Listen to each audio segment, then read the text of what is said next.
where she streams. All that content is bursting the seams. Politics, being and plenty more. Her sense of fashion you'll adore. So grab your stuff and hop aboard. We're going straight to Jack's Discord. Viva Bojack, Viva Bojack, Viva Bojack, Viva Bojack, Viva Bojack, Viva Bojack, Viva Bojack, Viva Bojack. That's what I'm talking about. First time singing the songs for Viva Bojack. Shout out. I don't know what I'm doing really, but I got passion. And that's what it's about. It's all about passion.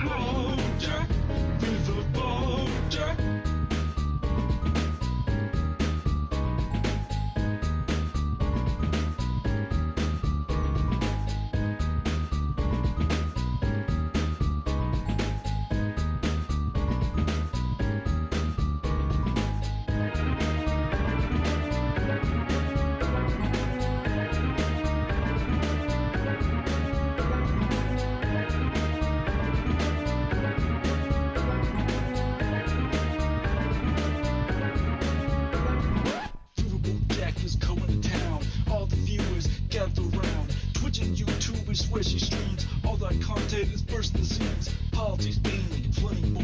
Her sense of fashion you'll adore. So grab your stuff and hop aboard. We're going straight to Jack's Discord. Viva Bojack, Viva Bojack, Viva Bojack, Viva Bojack, Viva Bojack, Viva Bojack, Viva Bojack, Viva Bojack, Viva Bojack, Viva Bojack, Viva Bojack, Viva Bojack, Viva Bojack, Viva Bojack, Viva Bojack.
Hello, everybody. Hello. Hello, hello, hello.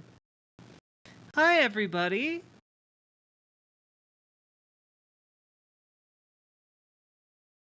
Yum.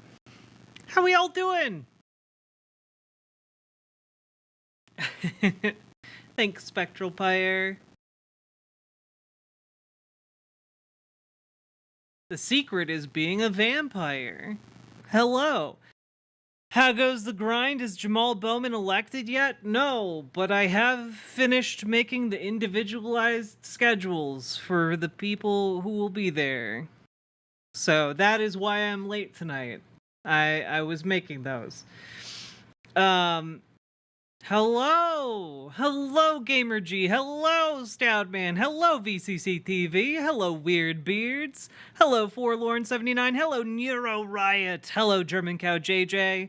Hello, I hope you're staying cool and hydrated out there too. The heat dome is no joke. Did I see that Sneeko got punched? Why, yes, I did, and I am indeed going to share it with you. Hello, Very Knifey Duck. Hello, Catalina Gearbox. Hello, Mr. Miyagi. Hello, Jazz Dog. Hello, Will Kale. Hello, Banana Brains. Hello, Gwenifer. Hello, Legala DeVille. Hello, Erica. Hello, Christina. I already said hello to you, you sneaky devil, you. Hello, Monica G. Hello, Andrew S. How are we all doing? Hello, PC Schwarz.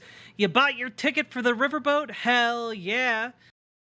Hell yeah. I will say, if any of you are planning to be out at the Bowman event, I would say consider getting a poncho. It looks like it might be wet out there. Hello, Aniko. Hello, Malachi. All right. How are we doing? Hello, Archangel. Hello, Captain Crockpot. Gonna be wet out there. Mm-hmm. All right. So, folks, did you see I became a true leftist? Did you finish what Fallout New Vegas? Glad to see you looking happy. Yeah, I had a bit of a mental breakdown yesterday. I tried to make noodles for like a mac and cheese, like a boxed mac and cheese that had directions on it. And I fucked that up. I put the noodles into the non-boiling water. And I was like, it's okay. I'll make this other noodle dish instead. And I that time I got the water boiling, but then I just infomercial bumbled all of the noodles onto like the countertop and around the boiling water. And my partner was like, you need to take a day off. Like a doctor's orders, because I'm not gonna lie, I cried. I was not doing well yesterday. God.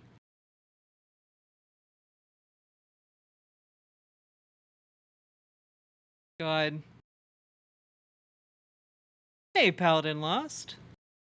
Fucked up a pot of ramen, then cried for an hour a few weeks ago. Yeah, it's a really powerful thing to fuck up making like instant ramen or like, instant mac and cheese noodles, because like the directions are on the box. I should have been able to do that. Like I'm literate. I even have a degree in being literate. At least you didn't burn the noodles. I burned 2 of the noodles, so that's not entirely correct. 2 of them lit on fire. Yeah. So then I went into the basement because I was at my partner's place and played Elden Ring. I do have to tell you guys, I did beat Moog while off stream. Like I got to the DLC.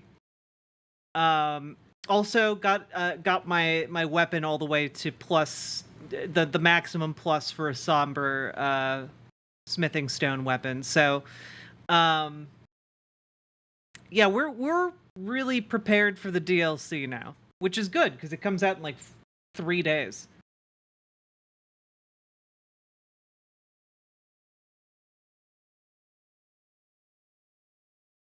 Oh.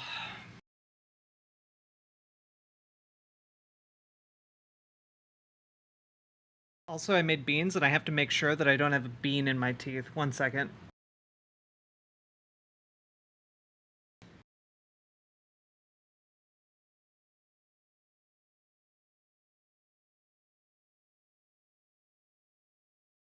There we go. There was bean in my teeth. It wasn't a whole ass bean, it was just like the bean skin. Got sidetracked while I was outside grilling, and I totally forgot I started a thing of packet rice and just utterly wrecked it once. Destroyed a perfectly good tiny pot. No! Can we get a peek behind the scenes? I mean, the peek behind the scenes is that I had a rack of baby back ribs that were gonna go bad while I'm out of town for this Jamal Bowman event. So I threw them in my crock pot with just a whole shit ton of sriracha barbecue, and I'm really hoping that they turn out well. But unfortunately, it takes a long ass time to slow cook things, and so it wasn't done by the time I was hungry. So I made black beans and just mashed it in the middle of a quesadilla, and not gonna lie, delicious. If I felt like I was having Taco Bell but at home, but better. Hey, Zarina Chess. I'm not exactly sure what you were trying to type, but I've been away for a while. Have you had Mike Figueredo on to talk about his book? I have not had him on to talk about his book. However,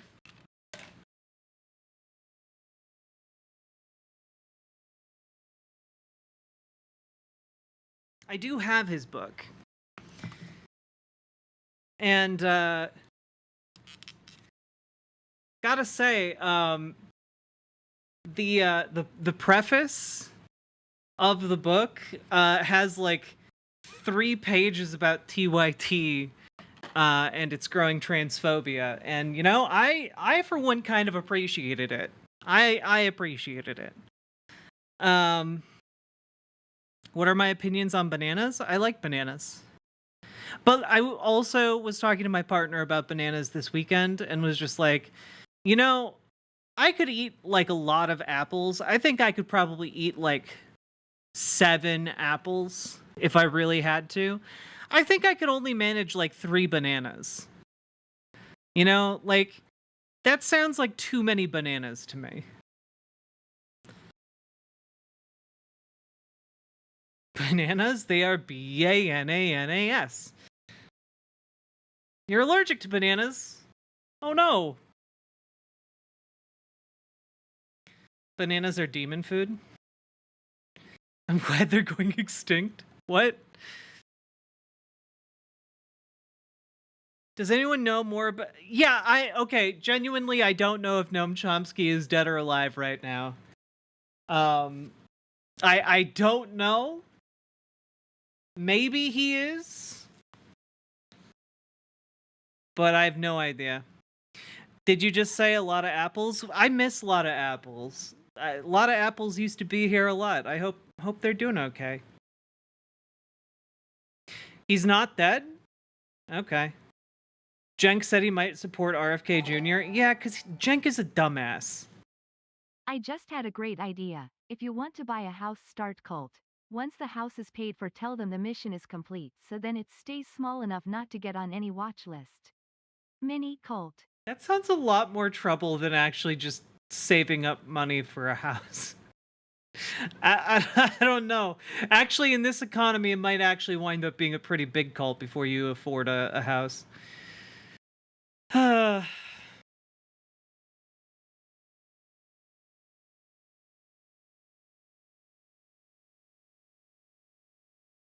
His wife told reporters he's alive?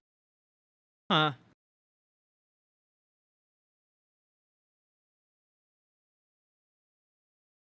Also, Catalina Gearbox, thank you for being the first person to support stream today. I don't know what Denpa Men is, but we are going to look at a couple trailers. Not just my 20 roomies. Yeah.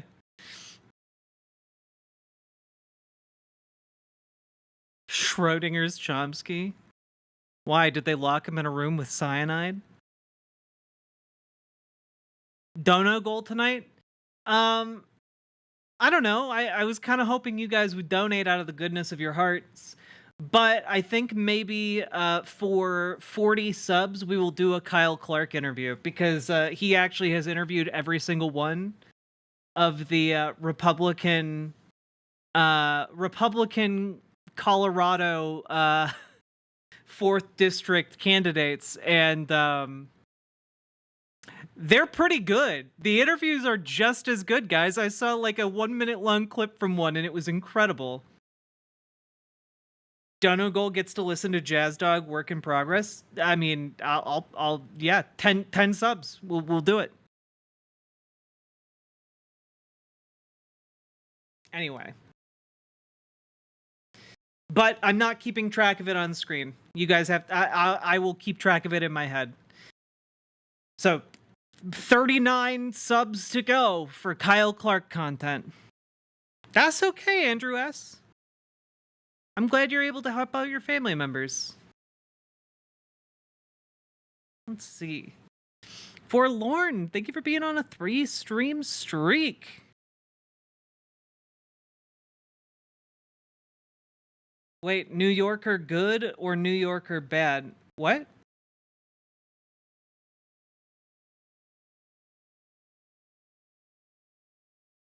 Kyle Clark is popping off as he should. Yup. Goodness of my heart, oh.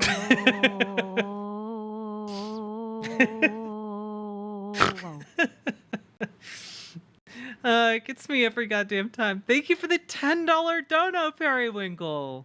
Let's go! 37 more subs for Kyle Clark content. God.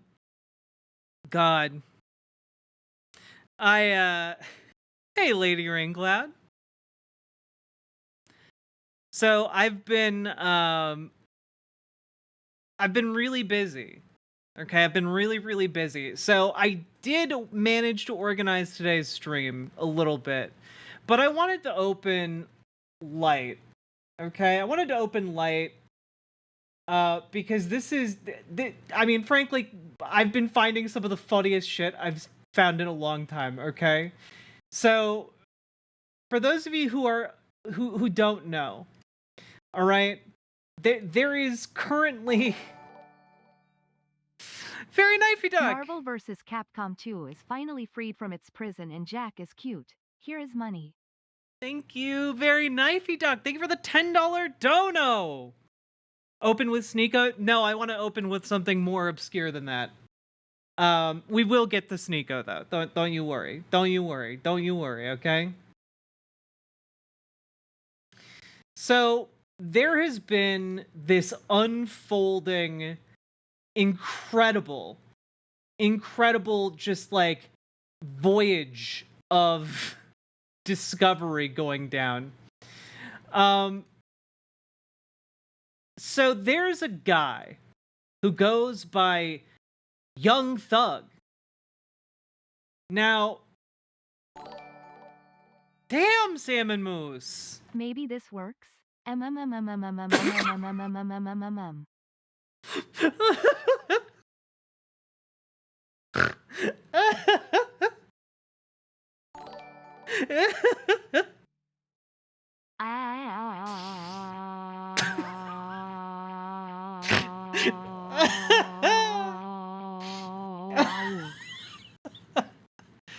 Oh god.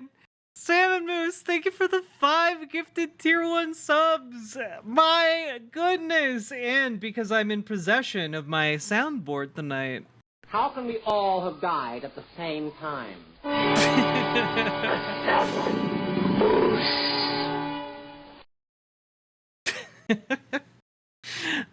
Oh god. And Archangel, thank you for the $5 dono. Let's go. God. We need... God. We need 29 more subs for the for the Kyle Clark content. But okay, so there's this guy. Okay, young thug.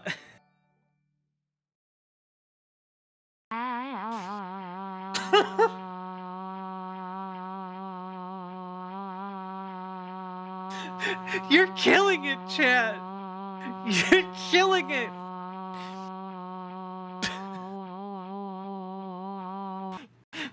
Oh my god. It's going... Chat, the reason the robots will want to kill us is entirely your fault, okay? Entirely self-inflicted. Thank you for the additional $5 dono, Archangel. There we go. 28 subs. Okay.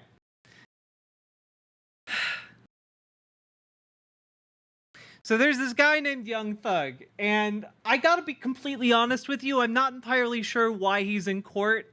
Mostly because everything about this case has been overshadowed by the relationship between Young Thug's lawyer and the judge, which has just gotten progressively more insane. So let's have a lawyer explain to us what the hell is happening. It's pretty great. I'm not gonna lie. I'm not gonna lie. All right? Not gonna lie.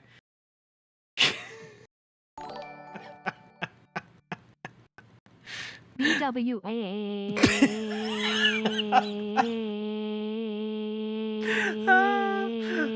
You guys.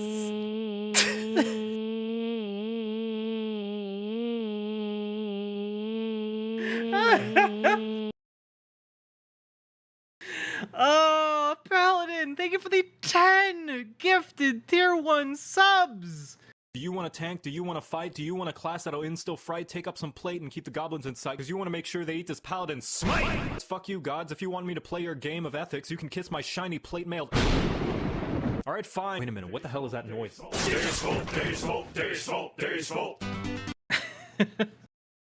Okay. Thank you so much, Paladin. Why was the text-to-speech screaming in pain?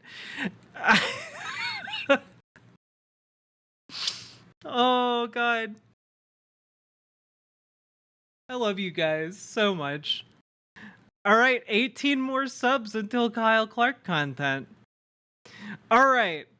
So let's let this lawyer lady tell us what's happening. For what happened yesterday at Young Thug's trial. The fact that he threw him in contempt is the least of this judge's problems, which is kind of crazy because that was also insane. There have been no clear explanations for people who aren't attorneys online for why exactly what happened yesterday is grounds alone for this entire thing to be a mistrial. Why the judge is corrupt as hell, the prosecution's colluding, everyone is up in arms, but I'm gonna explain it to you now, okay? Amazing. This is Young Thug. His real name is Jeffrey Lamar Williams. He was arrested in November 2022, along with a bunch of other people on a slew of RICO charges, drug, gun, and gang-related charges. The prosecution's case is based on this theme. They're claiming that Young Thug and 2 other people co-founded a violent criminal street gang called Young Slime Life, YSL.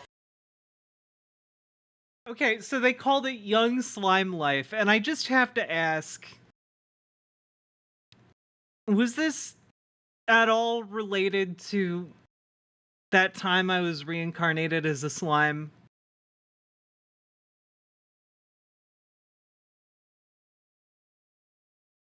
Is this at all related to that? Because there's a non-zero chance that it is related to that.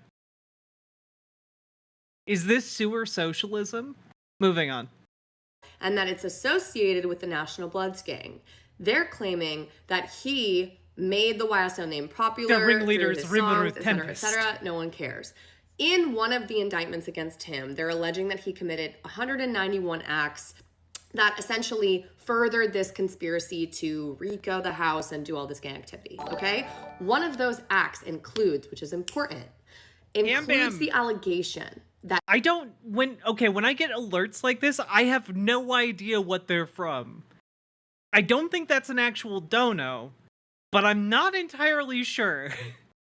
So if that was you, and you actually dropped money on that, please let me know, and I will add it to the count. If you're just hitting the follow button, that doesn't count. I need to know which is which. Young Thug rented a silver Infiniti sedan that was used in the killing of a rival gang member named Donovan Nut Thomas. This is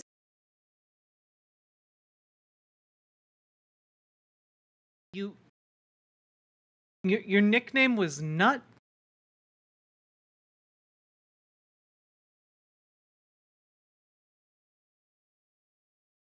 Oh, okay, you subscribed to the YouTube? God damn it. Donnie Nut.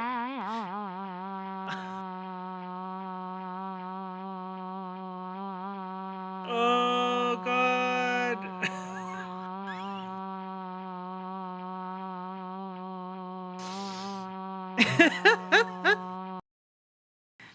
Oh, God. Okay, Cam Bam, for my edification, I have no idea what that is connected to. Did you subscribe to the YouTube? Or did you, like, where did you subscribe?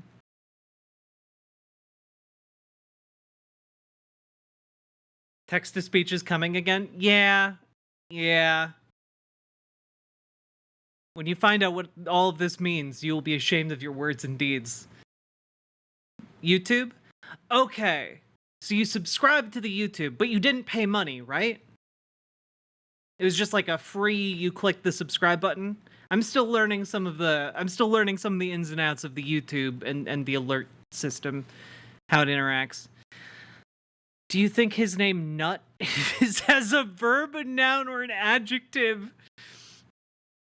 You know, I'm just gonna go with how dare you all disrespect the dead like this. There we go. Problem solved. Now I don't have to answer that question. No, I'm poor. I just subscribed to the channel. Well, Cam Bam, thank you very much for subscribing. I appreciate you. Thank you. And thank you for helping me to get to the bottom of this mystery, because it's been very confusing to me for like 2 weeks now. Because a lot of people just hit the subscribe button and then don't say anything. Also, Deku also means nut, right?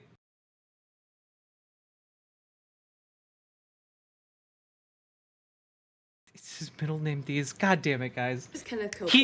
He's dead. Respect his name. The star witnesses for the prosecution. He was sworn in on Friday and was supposed to, because he has to deal with the prosecution, testify in exchange for complete immunity. Okay, when that happens, you can't just plead the fifth and have your cake and eat it too. Okay, you do need to testify. And on Friday, he was pleading the fifth, okay, the whole time. So he was held in contempt over the weekend, but by Monday, he appeared to have a change of heart. During his testimony, take a short lunch break at court. After the lunch break, Brian Steele, Young Thug's attorney, stands up and is like, "We just learned something over lunch? What in the hell?" As this tweet summarizes, Brian Steele stands up and says, "Hi, Judge Glanville. I learned over the lunch break from someone that there..." Okay. Yeah. So, yeah. This is about to get really crazy. We're only at the very beginning of this odyssey, okay? Brian Steele stands up and says, "Hi, Judge Glanville." Also, his name is Brian Steele. You could not write better names for this if you tried. The guy on trial, Young Thug. The guy who's he's accused of killing, Nut. Okay? You've got a guy who admits to the murder named Woody.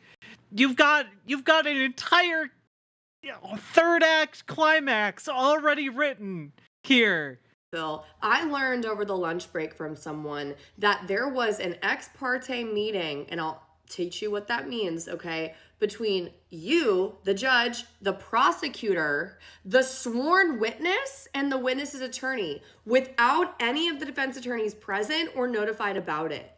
That is not allowed. Ex parte communications are communications that Yeah, so basically a bunch of the individuals, supposedly impartial people in the case, got together behind the scenes to, like, frame Young Thug.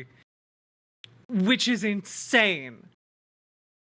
Judge has with one party's attorney or party and not the other one, okay? They're seen as the biggest no-no. That's why we have it in writing.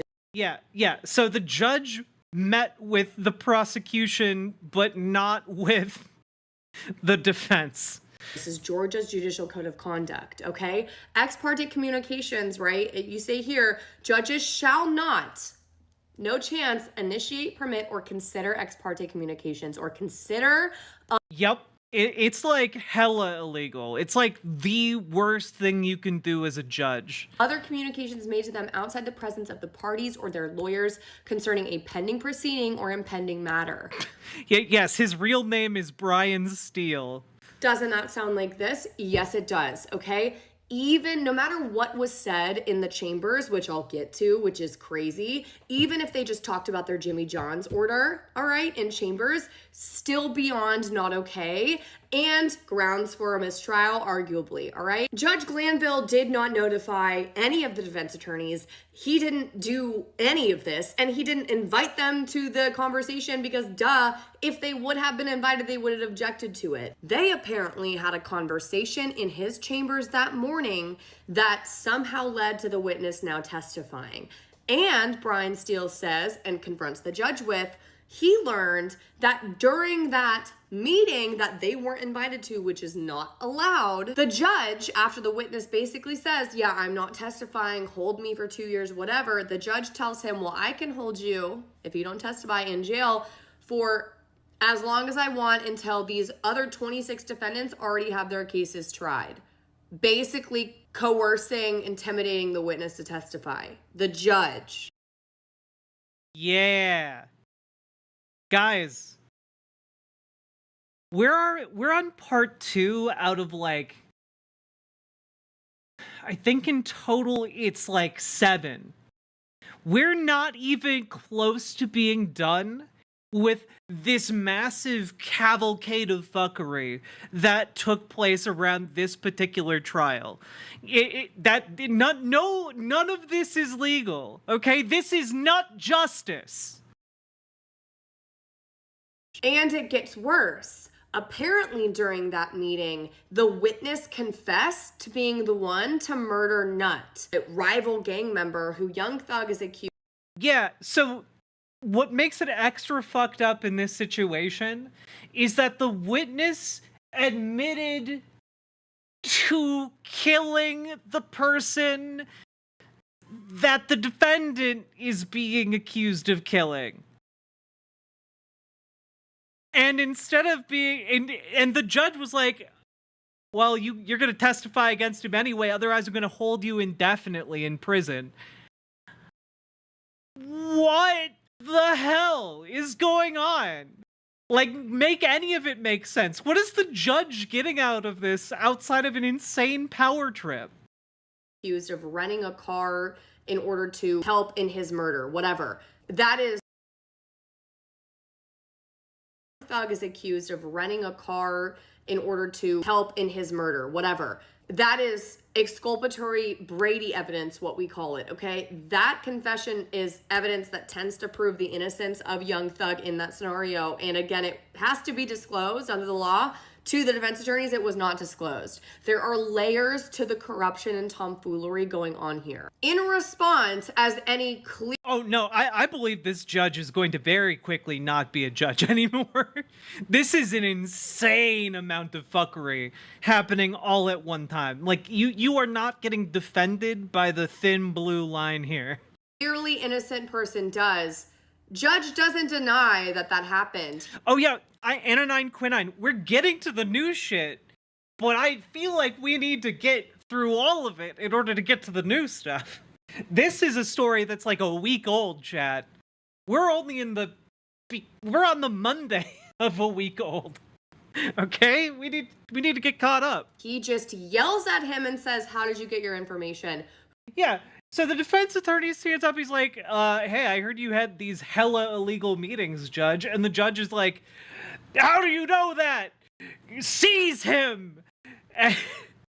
Like it's like a classic villain move, really. The judge, don't judge me. Who's your source? I'm very concerned. And you haven't answered my question yet. I'm not going to answer that question.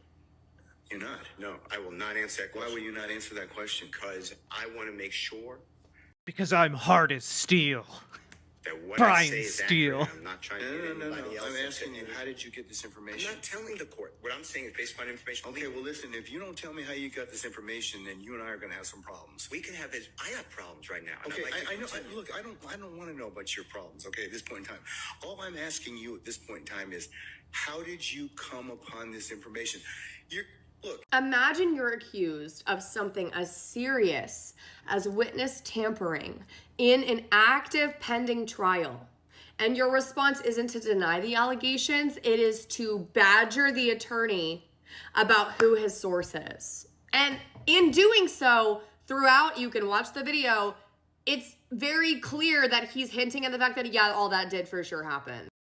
Yeah, let's see if I can pull up the video real quick here.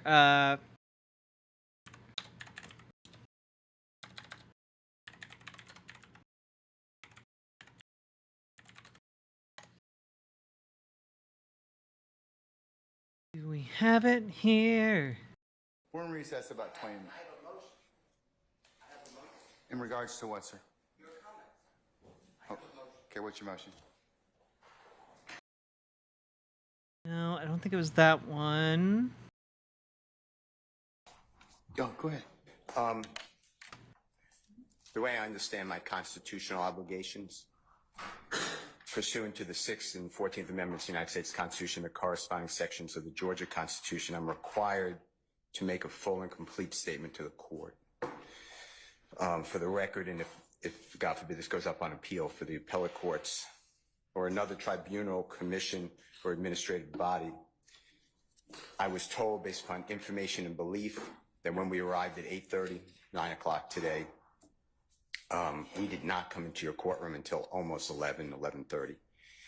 And what I found out just recently, this is not waived, is that supposedly in chambers, this honorable court reporter at times, honorable court at times, district attorney or district attorneys from the DA's office, as well as investigators, sheriff deputies, Mr. Copeland and his counsel met together. None of the defense team, to my knowledge, was aware that this was going on. It was told, based upon information belief, that it was told to the district attorneys that Mr. Copeland intended to plead the Fifth Amendment. Then I was told, based upon information belief, that Adrian Love, the lawyer for Mr. Copeland, and this court were together, and Ms. Love made representations that John Melnick supposedly spoke with some attorneys for the accused and wrote an email to Ms. Love, to Adrian Love, stating that Mr. Melnick does not represent the witness, and that Mr. Melnick wrote an email saying F you, and then somehow that email was CC'd to me. That never... Mr. Steele, can I interrupt you just a second? I'm kind of disturbed because that's ex parte. All that was an ex parte conversation. How did you find out about any of that? Well, I'm disturbed too, and the reason I'm asking... I'm a bit disturbed because that was an illegal conversation we were having. How did you get that information? He even straight up says it. All of that was ex parte. Did he think that it being ex parte was like that meant it was okay? He literally calls it what it is. Yeah, just right off the bat. asking you a question. And I'm How gonna did you answer find your out question. about it? I'm going to answer you the question. Okay. Scuttle, if you look at SCUDDER versus state, which is 298 Georgia, 438, it's Division 2, 782 Southeast 2D 638, 2016. Hey, Mike. Our highest court says when a court meets, because Mr. Copeland comes in, meets with the court supposedly made statements, which I assume is somehow accurate based upon what you just said. We're entitled, Mr. Williams and every other person wrongly charged here is entitled under the Georgia Constitution to be present. That's a critical stage. It's just like when you meet with me, and you and Mr. Adams meet with me, and others have met with me. It's those are ex parte for a lot of different other reasons, but I will certainly note that for purposes of record. Well, I'm going forward. What I was told was that Mr. Copeland said, and you haven't answered my question yet. I'm not going to answer that question. You're not? No, I will not answer that question. Why will you not answer that question? Because I want to make sure that what I say is accurate, and I'm not trying to get anybody else. I'm asking you, how did you get this information? I'm not telling the court. What I'm saying is based upon information. Okay, well, listen, if you don't tell me how you got this information, then you and I are going to have some problems. We can have I have problems right now. Okay, I know. Look, I don't want to know about your problems, okay, at this point in time. All I'm asking you at this point in time is, how did you come upon this information? Look, if the case gets reviewed, the record's going to be available for our appellate court and for whatever reason. But it's disturbing that how somehow you have surreptitiously gotten information. I feel like he wants to know at this point how much the lawyer knows, but he's trying to find it out without the lawyer saying everything he knows. You know, without the lawyer saying it all in a way that is, you know, admissible in court. You know, like that's the impression I get. Like, he's already willing to like just admit it all happened, but he's trying to figure out how much does this guy know, who do we need to like fire, you know? Exactly. In regards Where's to the snitch? Private ex parte conversation with a party. I mean, a witness who was sworn in Friday, the court's telling, this is what I was told. If this is not true, not true. This court handed Mr. Copeland. Tell me how you got the information. Listen, whatever you want to do. Tell me how you got the information, then we can go ahead and go forward. I'm not going to say that. What I'm going to say is this. I was told, and I hope this concerns the court. It concerns me that you have proprietary information. Why is it proprietary? Or information that you should not be having that was ex parte. Why? With a party. Why? State of Georgia. Communication that was illegal. He keeps saying it like it's a defense, man. At the witness. How about Mr. Copeland, who supposedly announced he's not testifying and he'll sit for 2 years, and then supposedly this honorable court, or excuse me, let me rephrase that. This court supposedly said, I can hold you until the end of this trial. Ms. Hilton supposedly said, actually, all of the defendants and then all 26 people are disposed of. If that's true, what this is coercion, witness intimidation, ex parte communications that we have a constitutional right to be present for. So I understand that you're upset towards me, but I don't know what I did. Mr. Steele, I still want to know, how did you come upon this information? Who told you? What I want to know is, why wasn't I there? Why, sir, I'm going to hold you in contempt if you don't tell me who tell me who this information was coming from. I don't want to be held in contempt. Well, I'm not answering that question. That's attorney-client privilege information. I am not answering attorney-client privilege. Unless you were in my chambers, that's the only way you can figure out. I tell you what, I'm going to give you 5 minutes. If you don't tell me if you don't tell me who it is, I'm going to put you. I'm going to put you in contempt because that is. How dare you accuse me of coercing someone? I'm going to coerce you.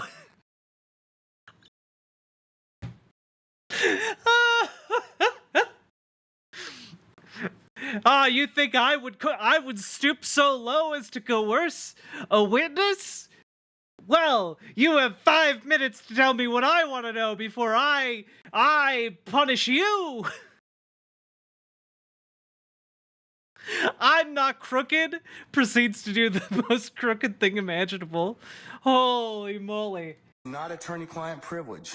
Attorney work product privilege. I am not. How did you get that information supposedly from my chambers? Did somebody tell you? I'm not. You should have told me. You got 5 minutes. Well, you That's what he's been. Brian Steele has been trying to tell you, Judge. Your ex parte communications were forbidden under law. You had to have him in the room to have those communications, to make sure things like, I don't know, coercing witnesses or preventing information about the innocence of your client, which apparently came out during that meeting. You know, those things are important for the opposition, the opposing counsel. Oh, God. I don't need it. I want to continue. This is what I was told. Mr. Copeland made statements that he admitted. We're in recess. Invisible force field. To killing Donovan Thomas and was. Don't take my notes. No. Damn, the cameraman even getting in on like trying to cover this up. He literally, he ran away out of the courtroom. That's crazy. Anyway, now you guys kind of know where we're at. This is the last I was aware of, but it gets crazier from here, guys.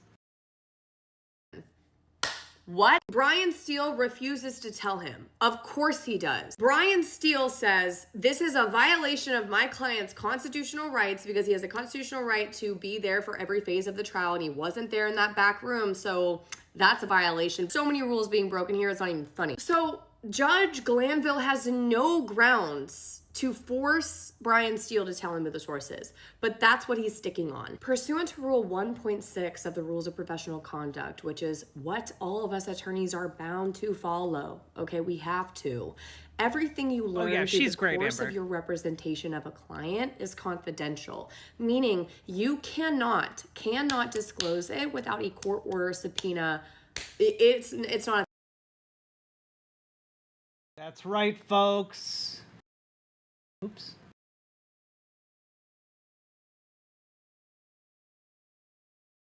The judge cannot just say, you tell me who your source is, and I have to tell you who the source Straw Hat is. Monty. Pursuant to, basic ethics, but also, let's get to the root of the problem here. The source doesn't fucking matter when the information is correct. You can find all of the crazy quotes by this man, during this exchange. He just keeps saying, you need to tell me, or I'm going to put you in contempt, and he's like, no, I'll let you have 5 minutes to think about it before I hold you in contempt. And he's like, I don't need 5 minutes, actually.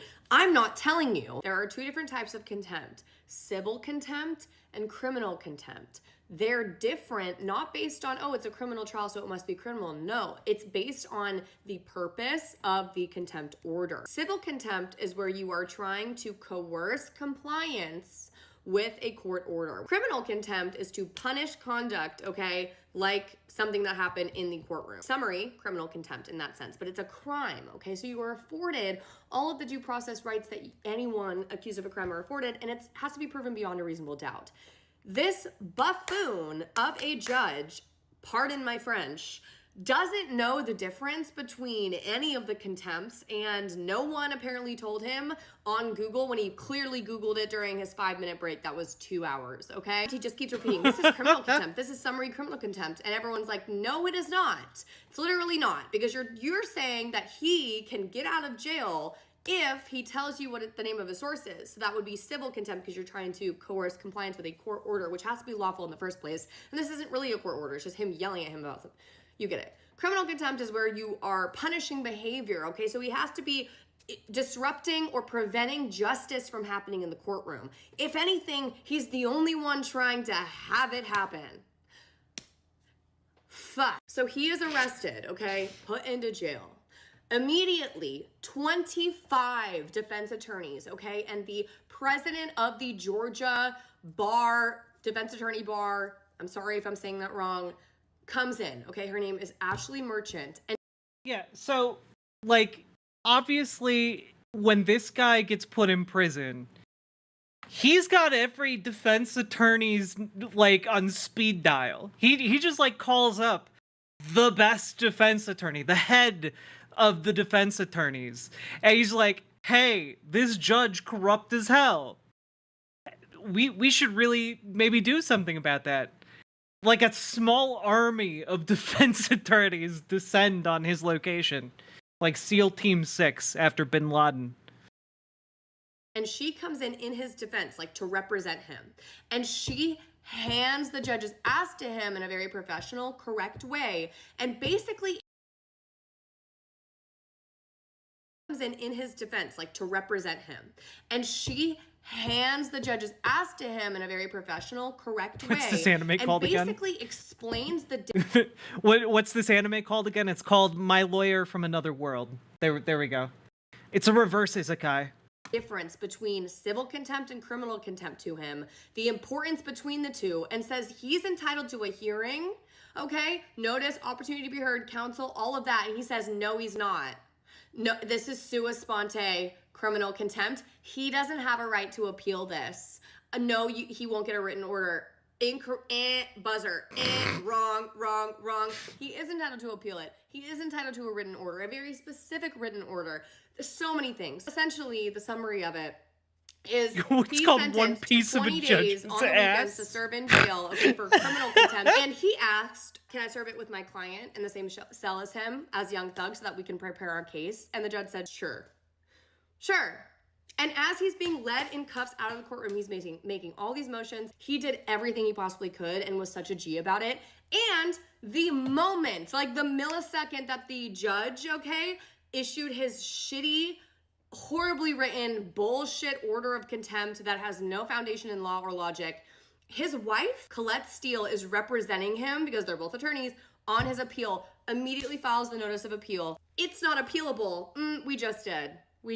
And today they have just continued the witnesses' test. Oh my god, dude. His wife is also a defense attorney. Oh my god.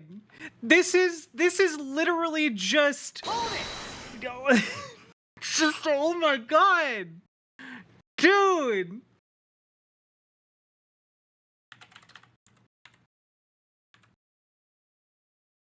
I just we're just testimony and continued trial as if nothing has happened. So appeal's gonna go through hopefully quickly. I want to fly to Georgia and shake Brian Steele's hand and all of those attorneys who pulled up to the courthouse in support of Brian Steele. They are a crew and they protect their own, and they're not going to let this shit happen to Brian Steele without a fight. I'm proud to be an attorney on this side, and I hope that Judge Glanville gets what he deserves. Unfortunately, that is not where this ends, folks. The fuckery continues. Because Brian Steele has a job to do, all right? And he is not going to let anyone prevent him from doing that job. Hello, Raiders! It's me, Riverboat Jack, your humble big titty trans streamer. Hi, how you doing?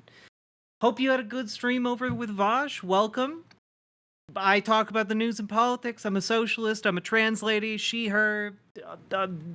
Ask me questions. I'm happy to respond. We're currently going over the Young Thug court case because it is absolutely bonkers, and I thought it would entertain folks because we just finished catching up, and it's already the craziest. It's already the craziest court case. The court cannot. It's honestly giving me the Rick and Morty Alabama case. If any of you remember that one, that might be too deep a cut. Do any of you remember that one? Just a quick question: can someone represent their own spouse? I didn't know. I think you can represent your own spouse. It's kind of an Airbud situation. You know, there's no rules against it. Okay, you guys remember. Okay, cool. You don't? Okay, just real quick. Real quick. Let me rectify that.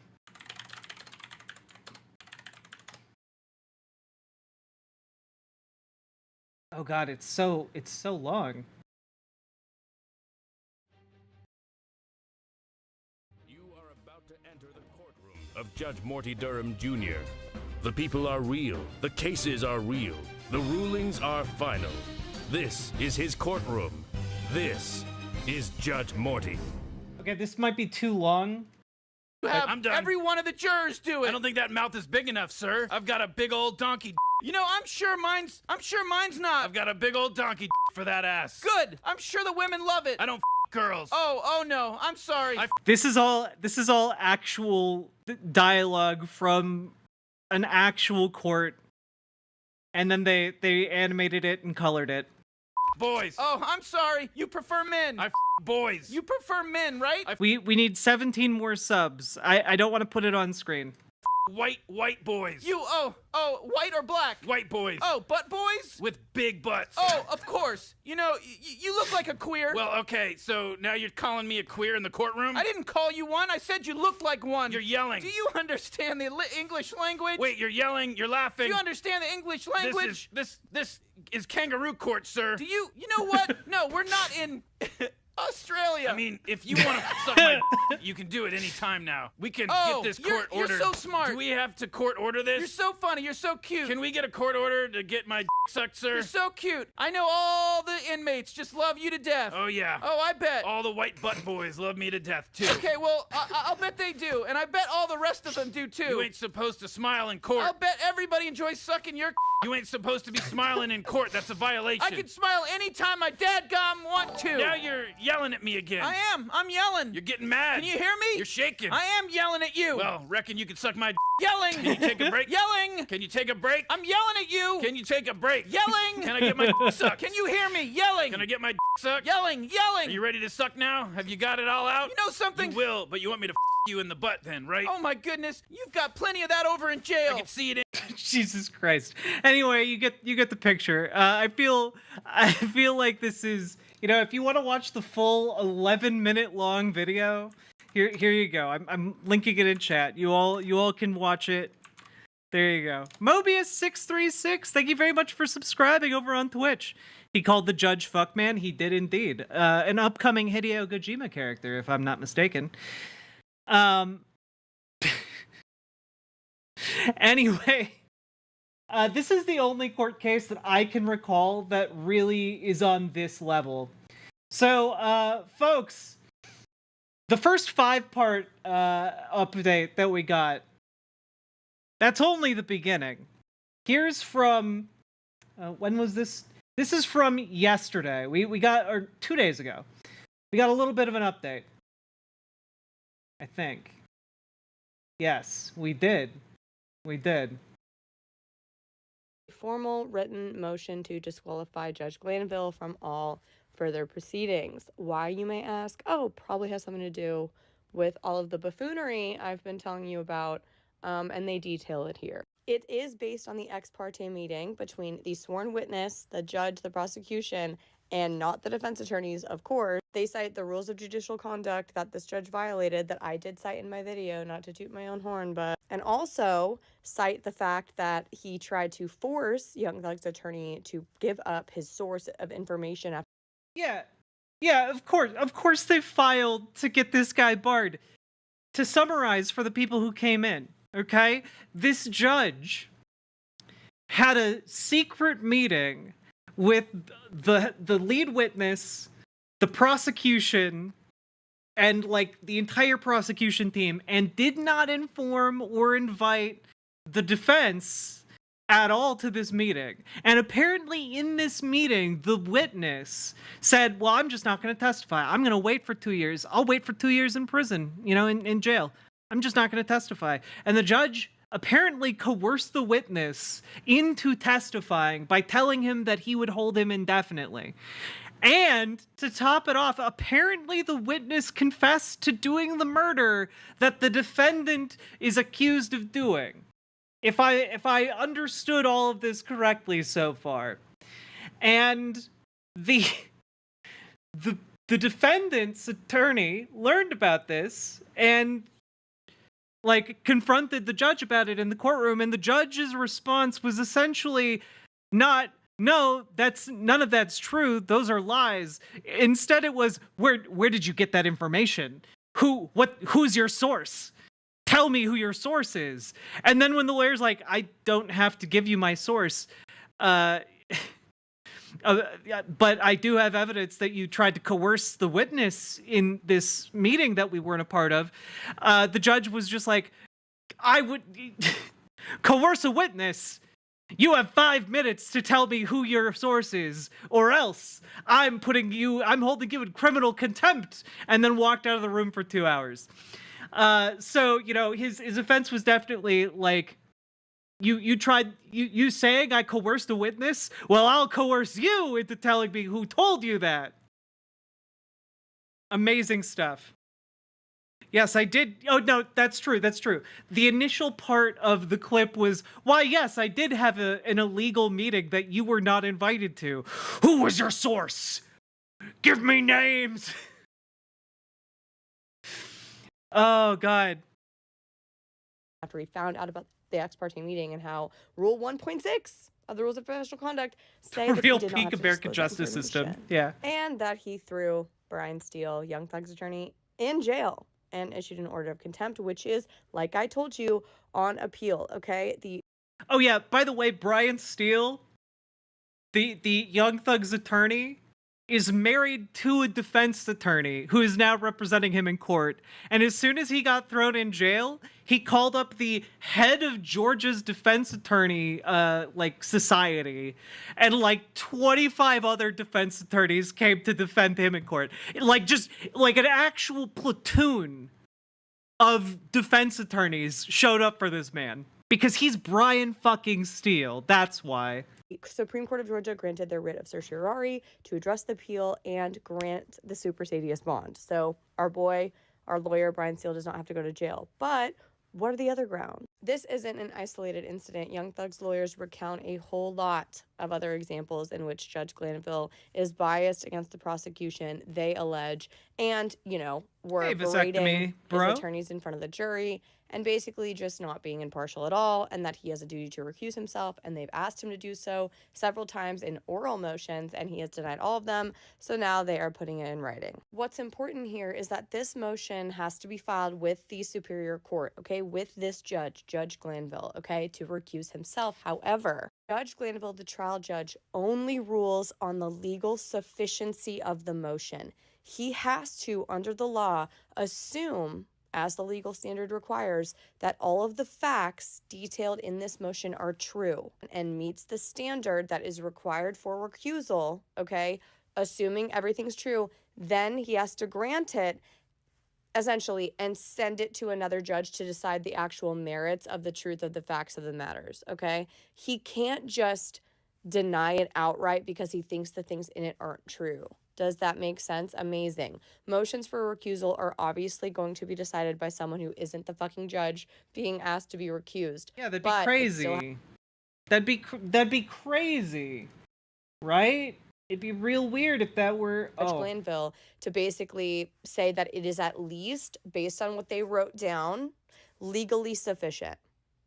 And if he decides to say that it's not, yes, it's going to take longer, okay, for this shit to go through the courts and whatever, but he's going to be in even more deeper shit because this is legally sufficient.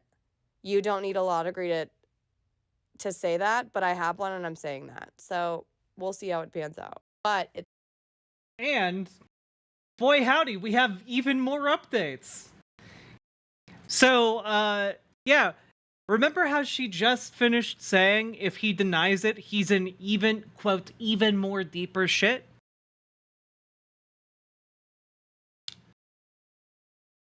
He denied it.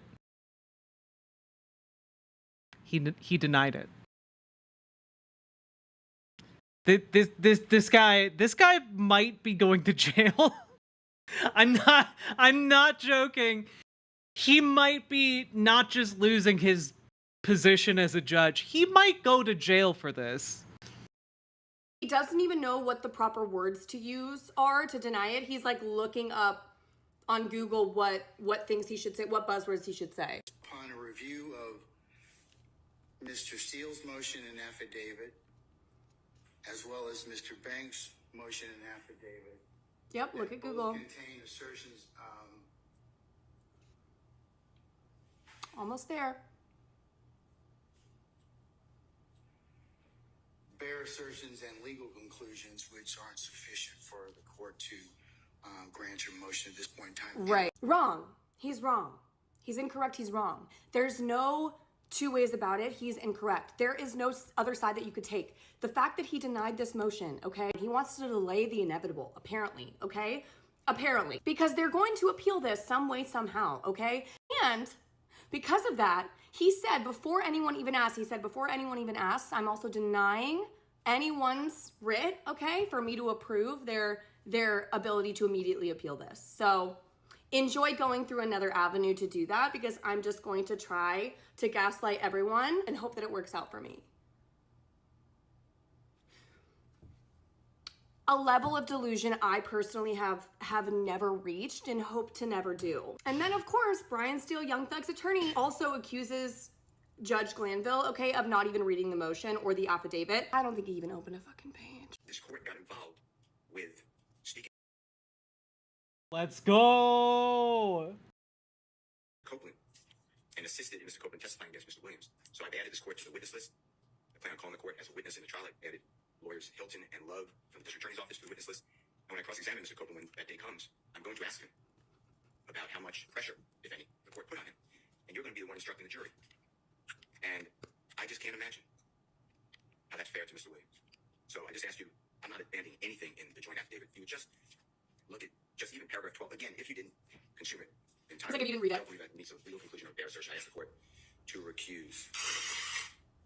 I've read your affidavit, Mr. Steele, and I've consumed everything on it, and that doesn't change my ruling at this point in time. Right. So what do we have left after a very loudly, very dumb, corrupt judge not doing his job, breaking every judicial code of ethic there possibly can be? Where do we go from here? Well, what's left, since he also denied their ability to immediately petition for review mid-trial, is to file a writ of mandamus with the Court of Appeal, the Georgia Court of Appeal. It basically requests that the higher court yell, okay, at the lower court and tell them to do something that they need to do, which would be to find that this motion is at least legally sufficient enough for another judge to look at it, okay? It's the equivalent of telling someone's parent to yell at their child. So we will see how this, again, keeps panning out, to just basically guarantee that this is going to be a mistrial for all of the defendants involved right now, okay, especially Young Thug, and getting so far away from the actual facts of the case simply to boost and enable one judge's own ego because they can't admit that they fucked up royally is insane to me, because these defendants are going to have to spend so much more time in prison, okay, waiting for this trial to fucking finish, even though it's just gonna be a mistrial. And then we're gonna do all of this all over again with someone else. They're gonna have to spend so much more time in jail and prison not knowing what their fate is, just because one man said, actually, I'm right all the time, and also I can do whatever I want. No, incorrect. He's going to see his judgment day, okay? It's just going to be far in the future, which sucks because all of this is a waste of time and money. Yeah, it's almost like our legal system is kind of fucked. For what? To do this all over again. If you care about following this further, daily, pretty much hour by hour coverage of the trial that is still going on, I highly recommend you follow @Thugger Daily on... Wait, what? This judge was commanding general NATO rule of law support mission / rule of law field force in Afghanistan? This guy ruled on war crimes? Foxbat, I need you to do something very specific for me.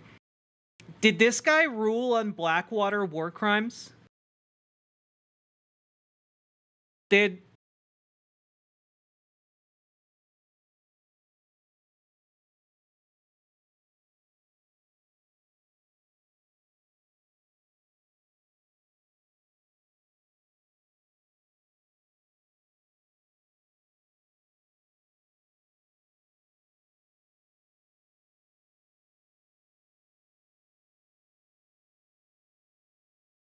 Brigadier General Chief Judge, United States Army Court of Criminal Appeals.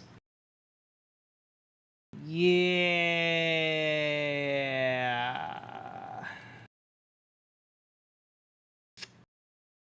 Damn.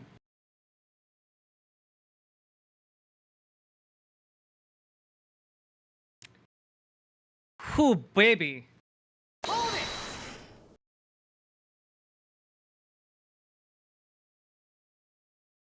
That would track really hard.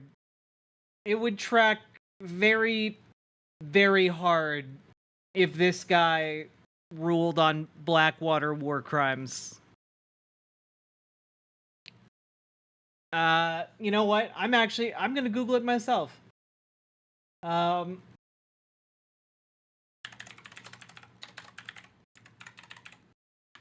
Judge Glanville, Blackwater.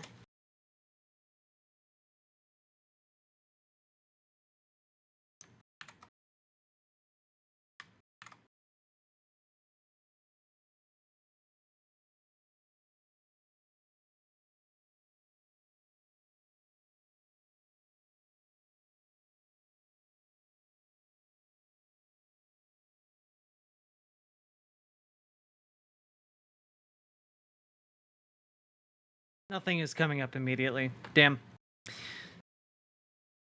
I wish I had the confidence of a man being wrong, right? Wouldn't that be nice?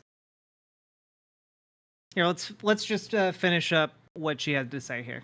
Twitter, they are not an attorney, it sounds like, but they are getting every issue spotting situation, every legal issue just down to a T, and pretty much literally posting every single day live updates. And they're how I found out that the motion was denied in the first place. They're a fantastic resource. They're doing an excellent job, shockingly enough, right? Apparently the judges can't clock in, but Thugger Daily can. God bless. For what? To do this all over again. God bless Thugger Daily.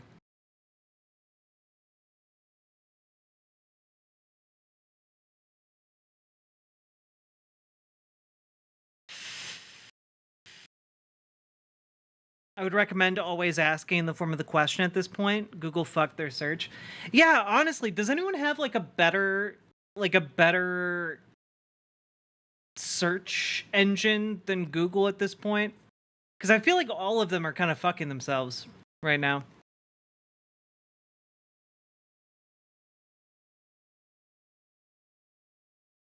Ask Jeeves. You know, Jeeves never let me down. That's a good point. Okay. So, yeah, that was all insane. That was all insane. Real quick. I wanted to share a couple of things. I wanted to share this. Mostly, the video games got announced today. You know, I think that's pretty neat. I like video games.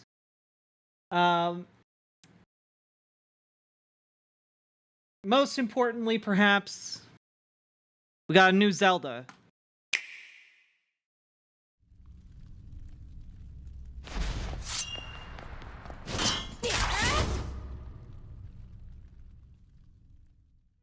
Who could it be?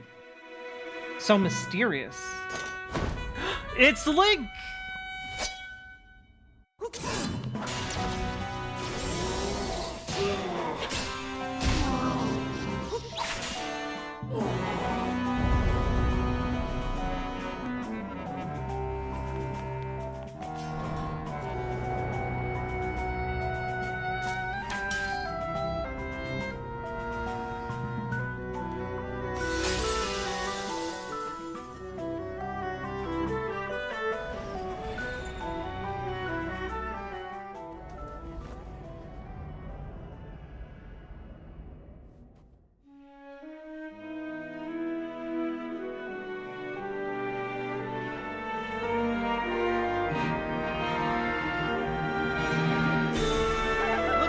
Cute.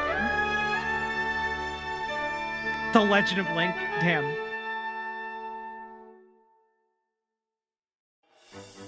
Hello, everyone. I'm Eiji Aonuma, producer of the Legend of Zelda series. You know what I found out about him the other day? Totally unrelated, somewhat related. Apparently, I believe it's IG Aonuma, got his start in video games. I mean, just real quick.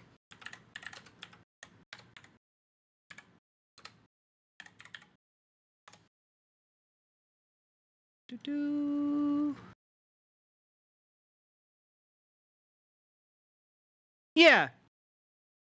Okay. Yeah, I was correct. So this guy got into making video games with a master's degree in making puppets. Like he made puppets. Let me see if I can find like a picture. I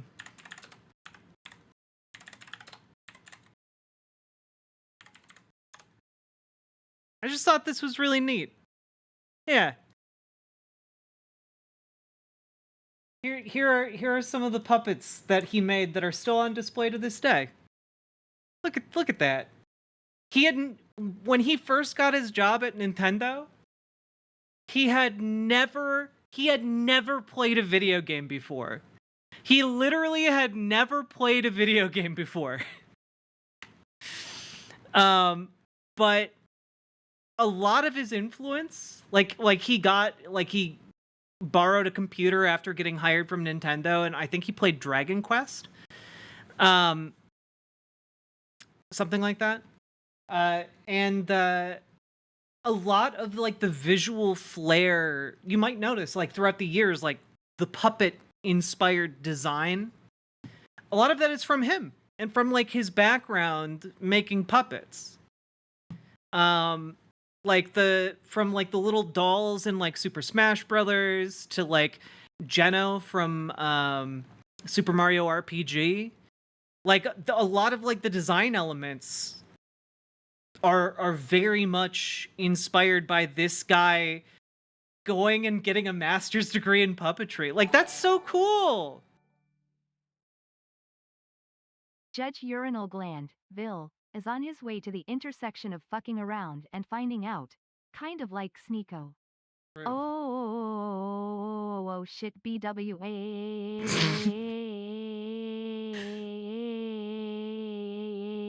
What you're saying is him and Jim Henderson could have crossed paths? You know, that's actually not inconceivable. Yeah. Lady Domina, thank you for the $15 dono, and that brings us down to 14 more subs until we get a Kyle Clark interview. Look at you guys go, 14 subs, and we'll go over a Kyle Clark interview. Our favorite newsman based in Colorado. BWA. Hey, Sugar Rush Angel. I do hate it when I get trapped in purple. Anyway, Princess Zelda's power in this game is apparently she can manifest objects using magic. And I do confess that earlier today I said, man, I really hope somebody makes art of Princess Zelda with the steel folding chair. And hats off to Stoic Seraphim, okay? I put this wish into the world and you just instantly delivered it. You went out there and you saw this trailer, and in a matter of like 2 hours, you had already made this incredible original artwork. And hats off to you, Stoic Seraphim. And here you go. Everyone go follow that account. Give them all of the likes for answering your dreams. And sometimes your dreams are memes. All right. Also, this is unrelated to any of the video game announcements for today, but it's something that I noticed and I just wanted to share with all of you. I just wanted to share it, okay? Because this is the coolest. This is the coolest Mario Kart has ever looked, and it just makes me want either a Mario Kart game in this style or an entire Mario Kart anime. All right? This is an advertisement for Mario Kart 64, and you will not believe how unbelievably hard it goes.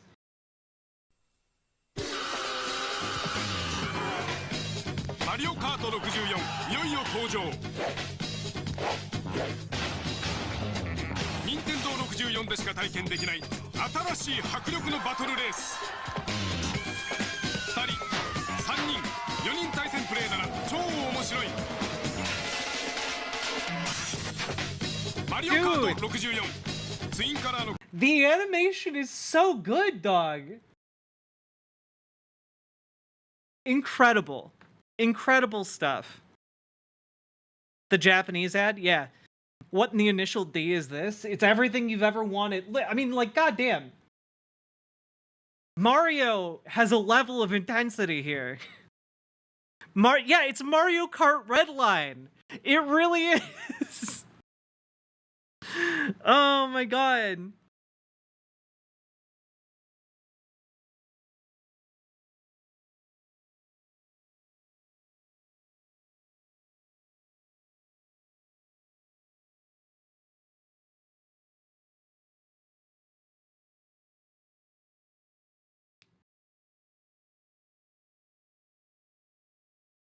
Reminds me of Anflux. True.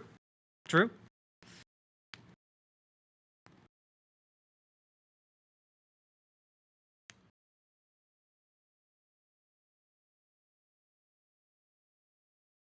True. Also, Foxy Cheshire brings up a good point, folks.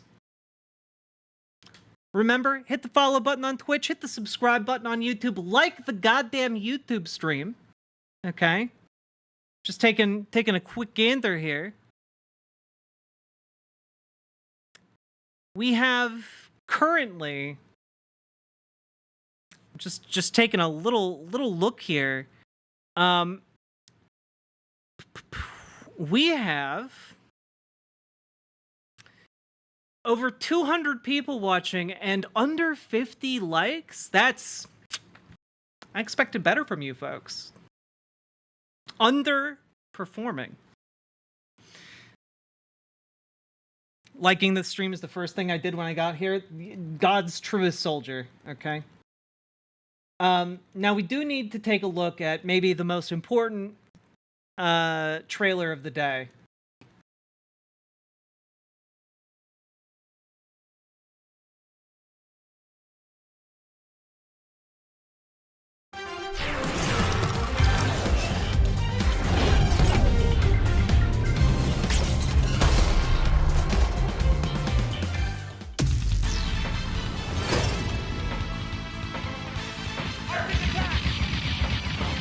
Let's go!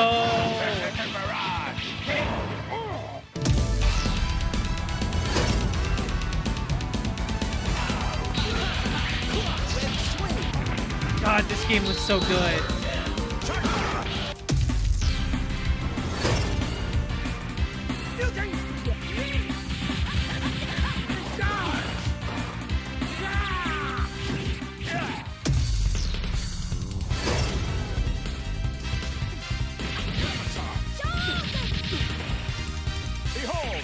It's a great era for fighting games.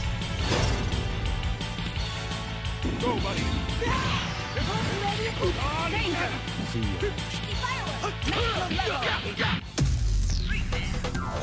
And yeah, Marvel vs. Capcom 2 is free, baby!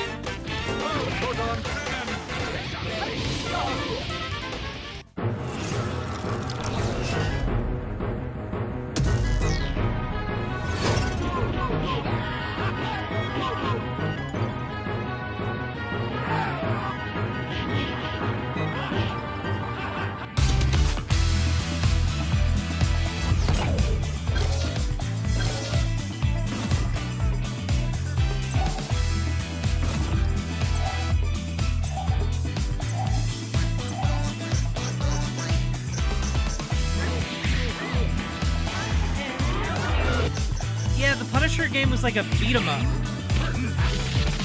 Real fun stuff.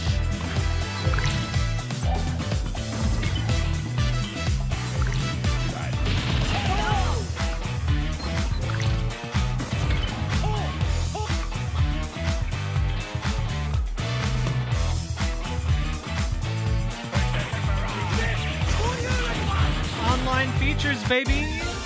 Here comes a new challenger!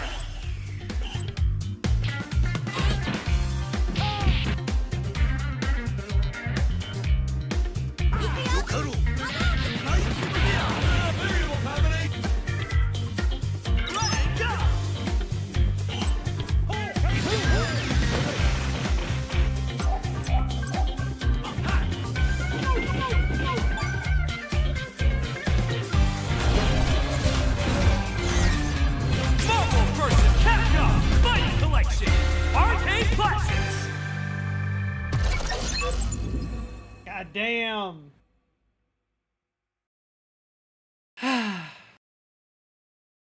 Yeah, the nostalgia on this one hits hard. This one like hits me hard. Like, I did not get to play a lot of Marvel vs. Capcom 2, but like, ugh, my god. I don't know. I think just Marvel vs. Capcom 2 is free. I don't know that this collection is free.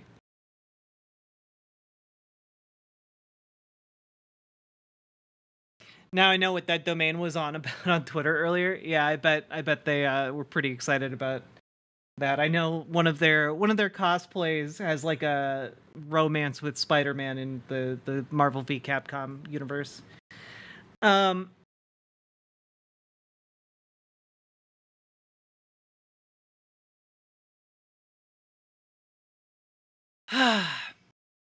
Very exciting. Am I going to finish the am I going to finish the the trailer for the new Legend of Zelda? No. I'm not. Not because I don't want to, but mostly because I don't want to. I don't like Nintendo Direct presentation format. I want like a trailer for the game, and then I want a guy to explain it, but I don't like when the two are mishmashed together. It's like when somebody mixes the wrong foods on a plate and then wants me to eat it. I don't want to. I like my foods being separate. I'm autistic in that way. Did you see our favorite Colorado moderator, Kyle Clark, roasted a Republican again? I did. In fact, he's been roasting Republicans the entire time. And I have a little folder of Kyle Clark interviews. And we are currently 14 subs away from actually going over one. It's like the lettuce on a burger. Jack says no. Exactly, Salmon Moose. You get it. I own a Soul Calibur 2 arcade machine because none of the releases ever had Conquest mode, and they all played sort of wonky compared to the release. Wait, didn't the GameCube one have a Conquest mode?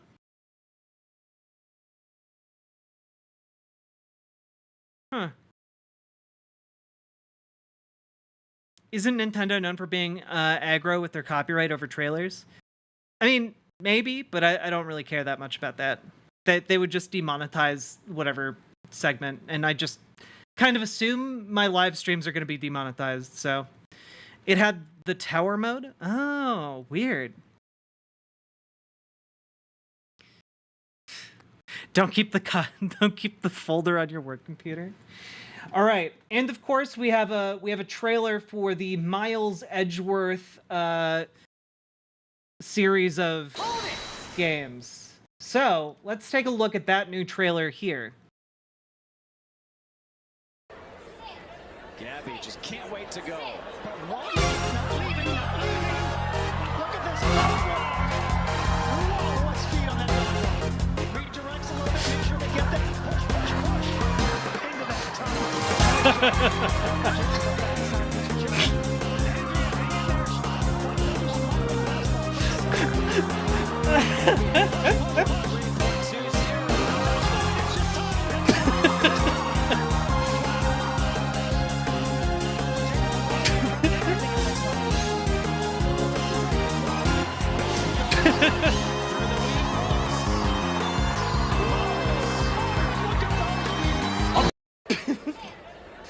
Just look at him go. Look, guys, he needs to get to his court cases on time.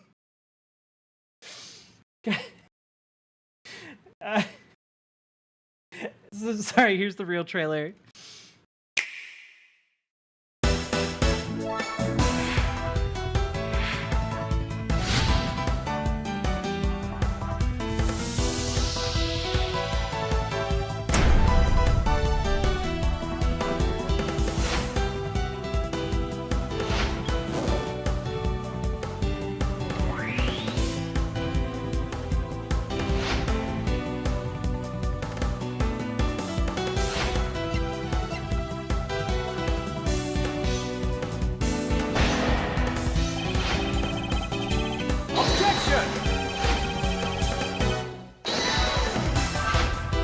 Yeah, they're localizing the sequel.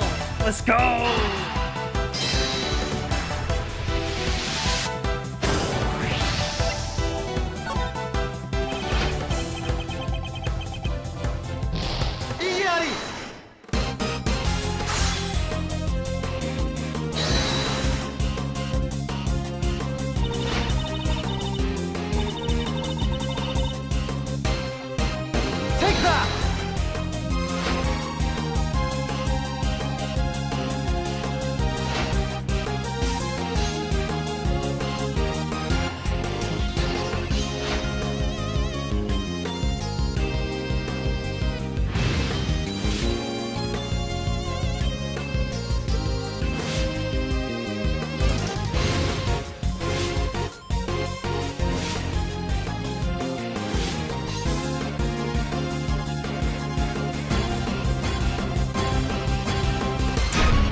I do have to say, I always love the music in Ace Attorney games. It's so much fun. It's kind of like Mega Man, or Donkey Kong Country, where they're just like, "Hey, we're making a game about lawyers doing lawyer things," and they're like, "So you need music for your game about lawyer things?" Yeah, just go make us some music, okay? They come back like 6 months later to find like the desiccated husk of like a barely alive composer, and they're like, I finished it, my masterpiece. And they're like, we just needed you to make music for our lawyer game. And then he's like, I did.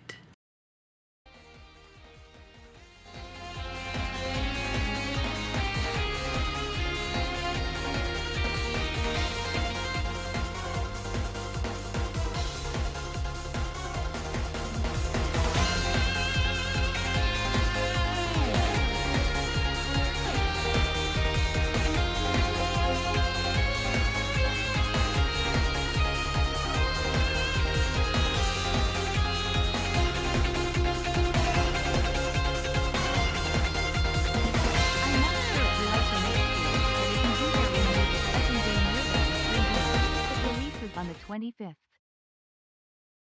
Oh, the second game Riven in 3D. It releases on the 25th. Nice. Catalina Gearbox, thank you for the $5 dono. Brings us down to 13 subs for Kyle Clark content. Still zero news on the new Professor Layton game. Yeah. I need to play one of those, so then I can also feel sad that there aren't more coming out. Also, there's more to this trailer? Not so fast! Oh, shit!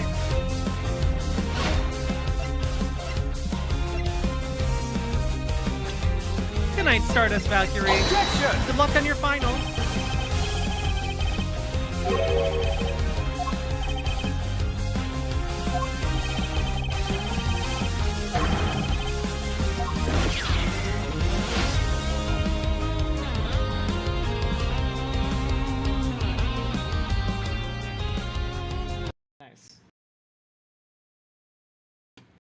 Good job, video games. You've done well today.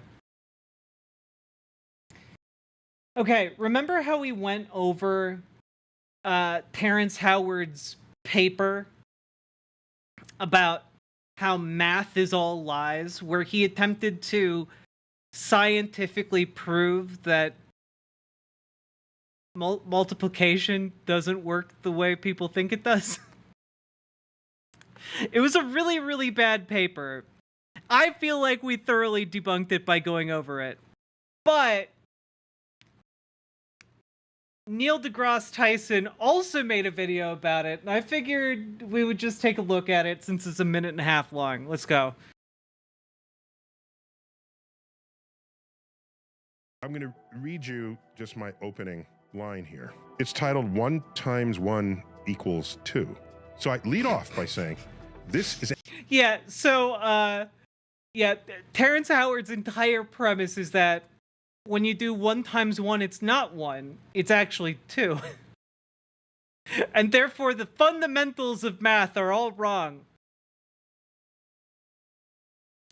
An ambitious work that is a clear indication of a restless, active mind. Within these pages, however, there are many assumptions and statements that are underinformed, misinformed, or simply false, thereby compromising or nullifying many of the subsequent conclusions you have drawn. That's exactly what should happen in a peer review, out of respect for one another's intellect. It opens with a quote from Terrence.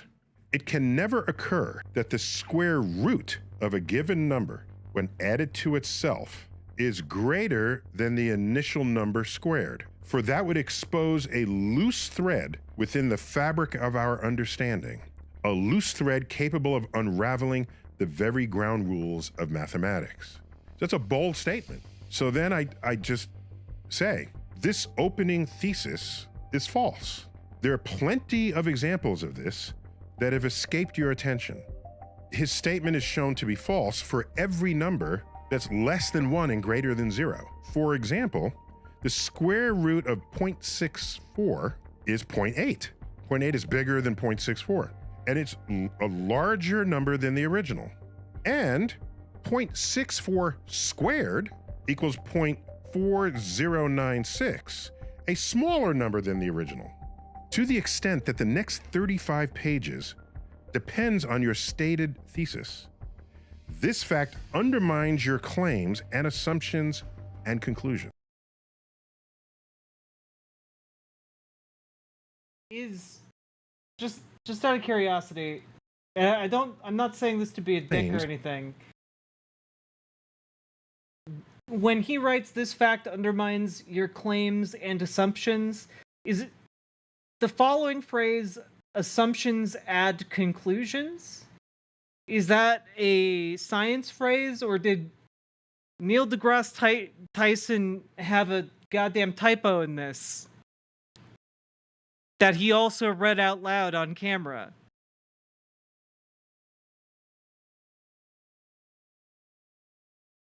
This feels like a typo? Yeah, this feels like a typo and not like a strange Latin phrase I'm unaware of. Yes, it is both a typo and awful grammar. This is true. As an English professional, I can tell you guys that is the case. Never have heroes. I don't. Why are you saying that like I made a hero out of anyone involved in this situation?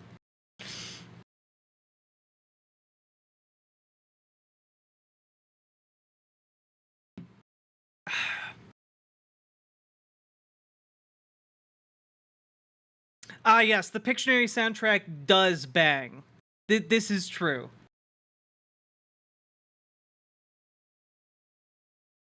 Evidence that the Pictionary soundtrack inexplicably bangs. Guys, are you ready to just be absolutely... First, I'm just going to show you. This is what the box art for Pictionary looks like. Now imagine what kind of soundtrack you would think one would have for Pictionary.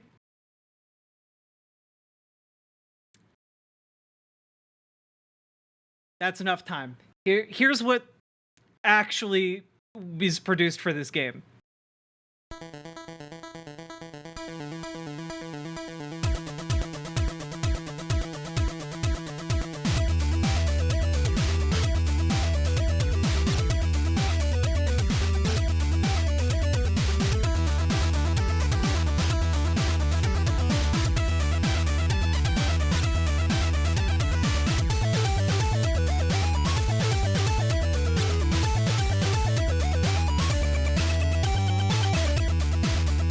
You know what people really want when they play Pictionary?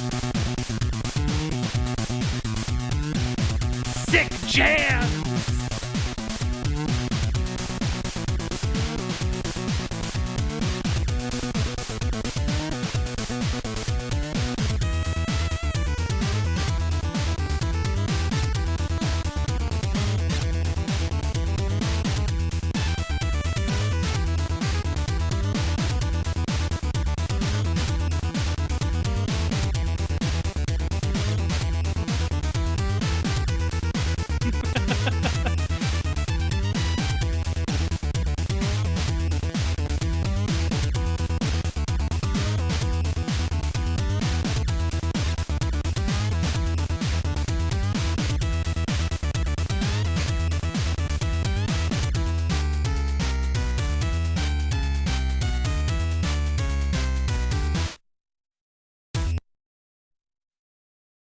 Incredible stuff. I've never heard this before in my life. Yeah. Incredible stuff. Yo, the Pictionary opening from the SNES, I popped right in the fucking time. Bro went so hard on this. Right, inexplicably so. There are so many games from like the NES and SNES era that just go inexplicably hard. The Silver Surfer has another banger of a soundtrack.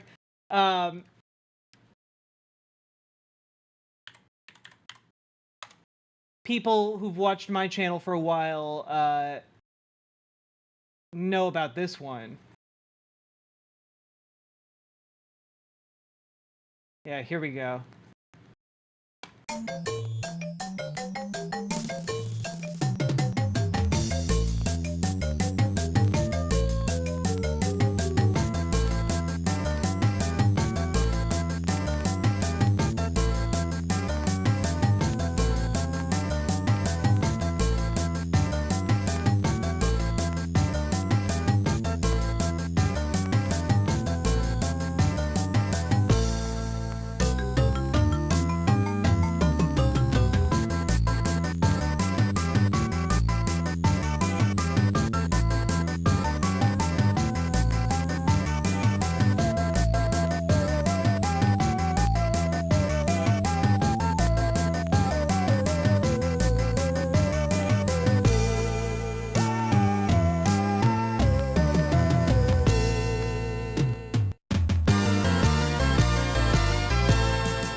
We're making a game called Clock! Exclamation point. We're thinking for the soundtrack something more of like a rock opera.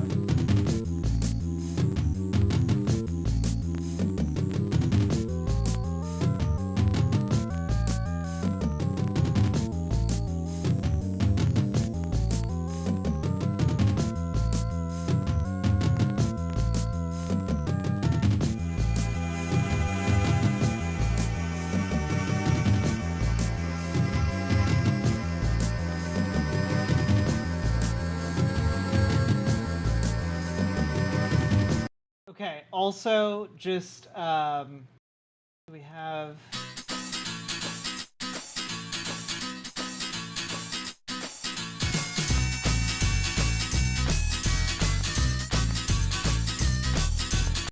Here.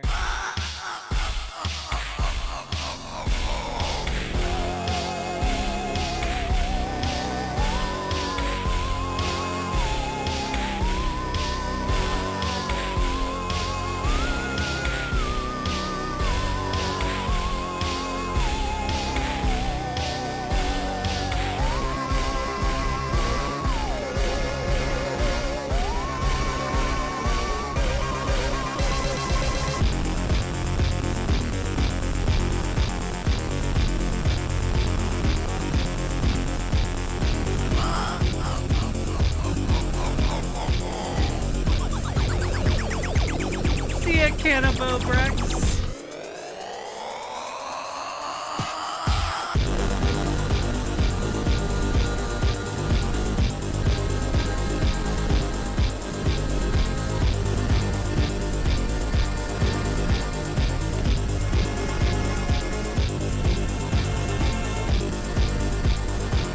Okay, anyway, chiptune wizardry is beyond the human brain's ability to fully comprehend and appreciate.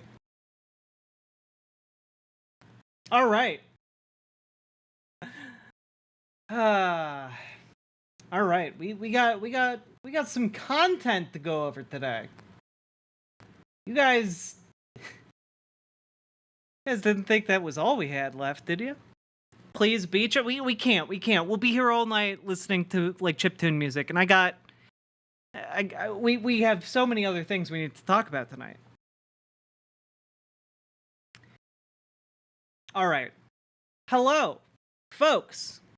We've been going for about 2 hours now. If you've been enjoying the show, hit the follow button on Twitch, hit the subscribe button on YouTube, like the goddamn YouTube stream, and also consider dropping those sweet, sweet subs and donos. If we hit 13 more subs, memberships, donos, you know, the paid support for the show, we'll do a Kyle Clark interview, okay? We got a lot of stuff we need to cover, so let's buckle in and get it done. Now, first of all, I did want to talk about this because it's somewhat pertinent, and if you guys follow me on Twitter, you might know what I'm about to talk about. Here is Ben Shapiro, a young lad named Ben Shapiro, talking about an upcoming film. And boy, he has such a wide-eyed, bushy-tailed demeanor about him. I can't wait to hear what he has to say.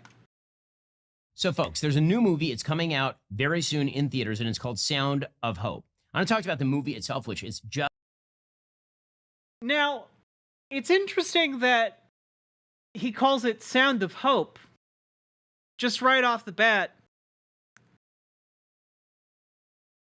Because that's not what it's called, actually. And I know that because I got a press release about it today with the offer of getting a private screener for the film. We'll come back around. We'll come back around to it. But I just wanted to let you guys know those two things up front. Just awesome. It's moving. It's amazing. It's uplifting. It's an inspiring film. But the real reason I want to talk to you about it is because it is the next move in what the Daily Wire is doing in the entertainment business. So if you look back at the timeline here in 2021, we broke into... Man, Ben, you can just buy a teleprompter now. They make like a pretty good one with like Elgato. Like Elgato makes a pretty good one. You don't have to be looking down reading the script off your computer, man.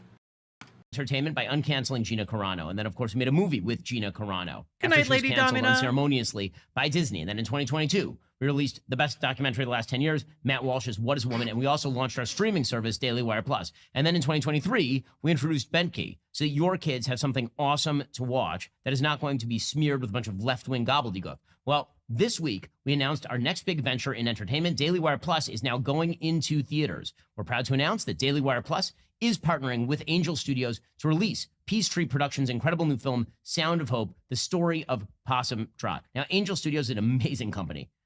Obviously, they've been involved in this business for quite a while. They're responsible for the theater release of Sound of Freedom, most famously, but they've done a bunch of other films as well. They do amazing work. They're a values match for us, and we are super excited to work with them because they're changing the face of the entertainment industry. It's going to be an amazing partnership, we believe, in helping to change the kinds of entertainment that people can consume every time they go to the theater. I want to show you. Yeah, so just real quick, the reason this caught my eye is because I got an email from Angel Studios about this today. Let me just open up my Gmail here off screen. Let's see here. Gotta open the show Gmail.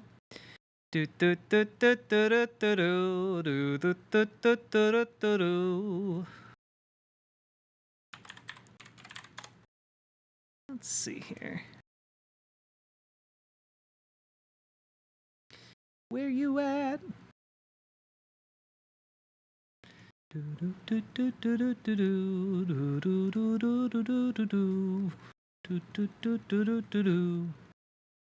my God. You're really making me verify myself on my own computer. All right, I'll do it. I'll do it for chat.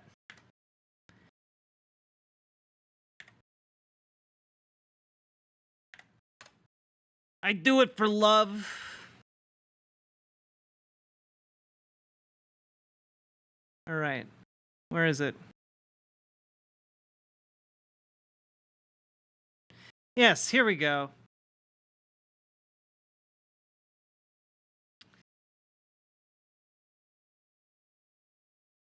Yes, I got an email.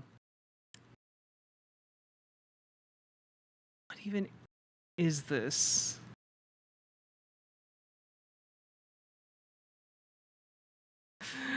The website doesn't even load. That's so interesting.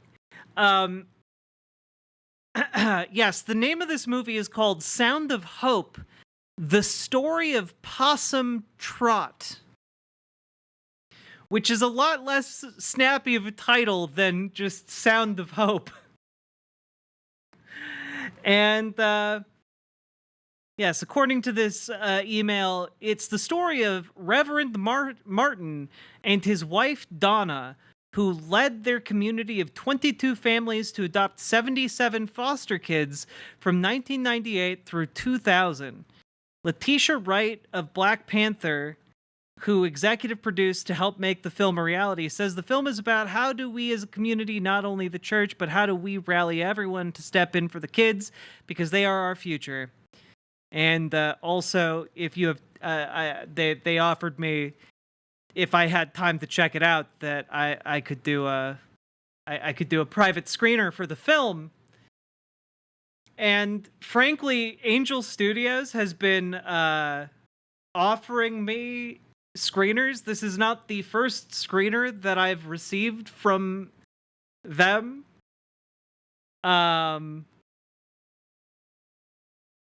So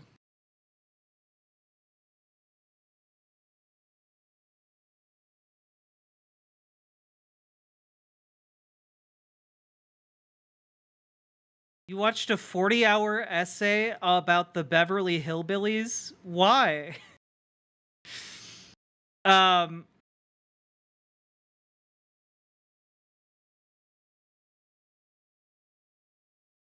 private screener with no contract? Yeah.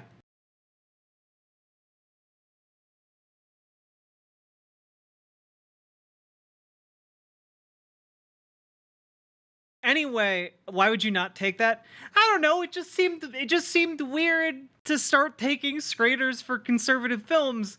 But honestly, after getting this one and then seeing that they're partnering with Daily Wire, I think it's even funnier that I wound up on the email list for Angel Studios after I did several videos on YouTube about how, like, Operation what's it called? Like Operation Underground Railroad or something like that.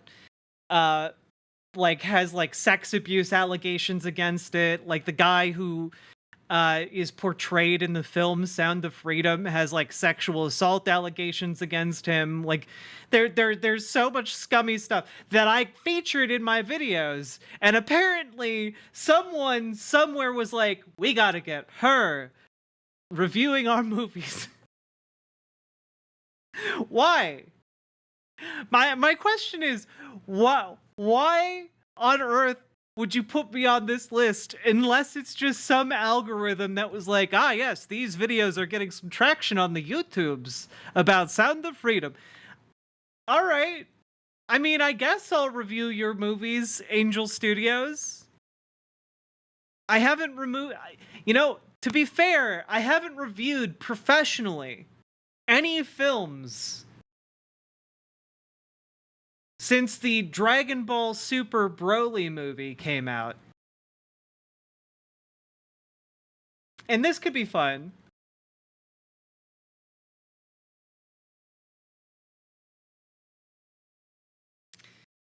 These people sell transphobic razors, it's true.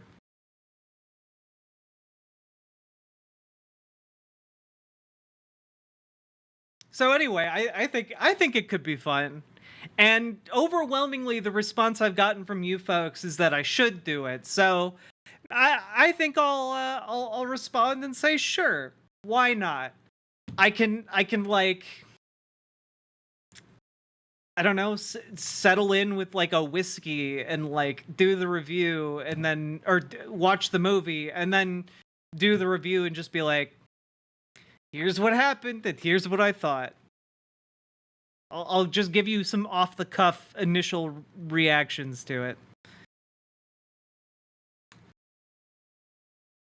Wait, the film wasn't even going to be called Sound of Hope? They appended that when the studio bought the rights? Wait, so this is actually not even by Angel Studios? They just bought the rights to a movie that was already produced? And then they wanted to frame it and like they wanted to like co-opt some of the steam from The Daily Wire has been doing that the entire time. Like, the only stuff they've actually made has been terrible.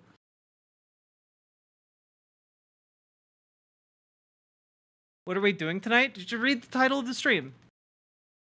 That's why I title the streams the way I do. Amazing. Like, the very first Daily Wire film was Run, Hide, Fight. The Die Hard, if John McClane was a child in the middle of a school shooting film. And that movie just did okay. But they basically bought the rights to it and got it released in theaters, which kind of undermines Ben Shapiro's point here. If you remember, Ben Shapiro is saying, wow, for the first time ever, we're expanding into theaters. You already have been in theaters, Ben. You released Daily Wire released 2 movies in theaters. You also released Terror on the Prairie in theaters, Ben. But I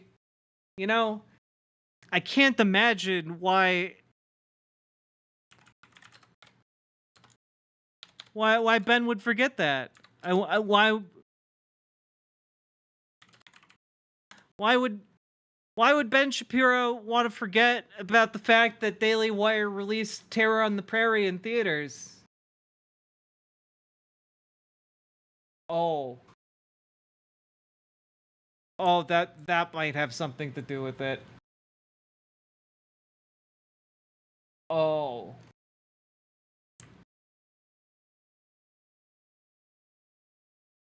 Oh.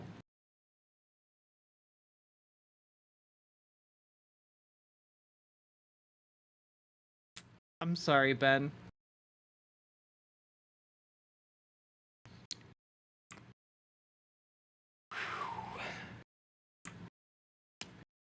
That's so fucking bad.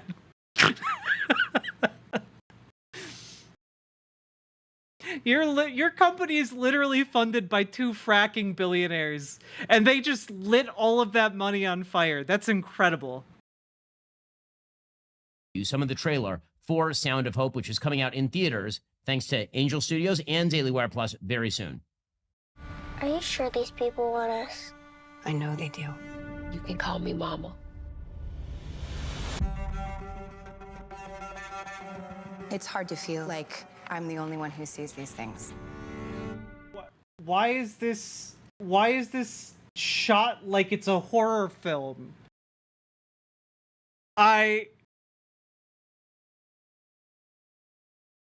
This is a movie about kids being saved by foster families. That's the predominant thing that is being sold in this film, and you're framing it like it's all a horror movie.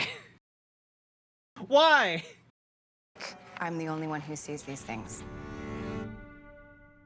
70% of the kids in the system Jesus are there Christ. because of neglect. The other 30% are put through hell. This is... Okay. You know what? I'm just gonna say this. This is torture porn for conservatives. And I have less respect for it than for stuff like the movie Hostel. You know? Like, at least with the movie Hostel or with the Saw movies, they are what they are. They're not trying to be, they're not trying to pretend to be anything else. Like, good gravy, this trailer. Like, this trailer's throwing up images of, like, abused children, like, people pulling guns on babies in domestic violence disputes. We've seen approximately 15 seconds of it. Jesus. We need your help. Can you imagine our kids on their own? We can't just look away. The state ain't no family. Are you sure these people want us? I know they do. You can call me Mama. Oh, Lord.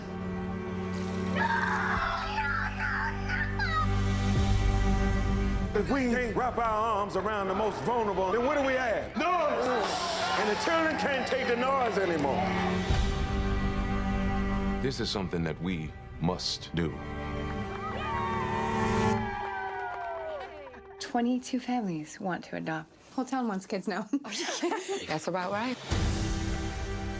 What's happening with Possum Trot could mean a huge change for the system. We want the ones that nobody else wants. Who hurt you, baby? I'm not giving up on you. You can't give up on me either.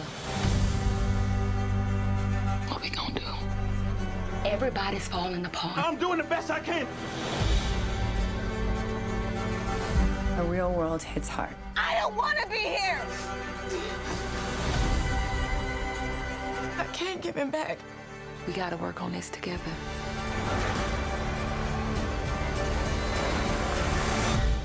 We your people now. And love never gives up.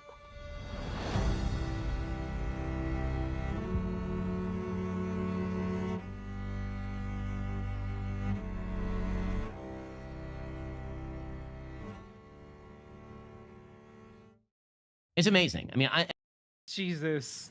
Whatever catharsis was at the end of that trailer is deeply undermined when Ben Shapiro comes on screen.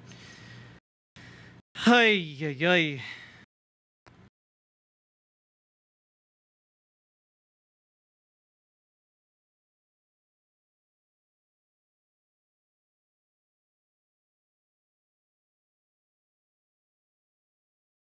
Just out of curiosity, I want to know, I want to know, before we talk more about this, and again, maybe this is me being cynical as hell.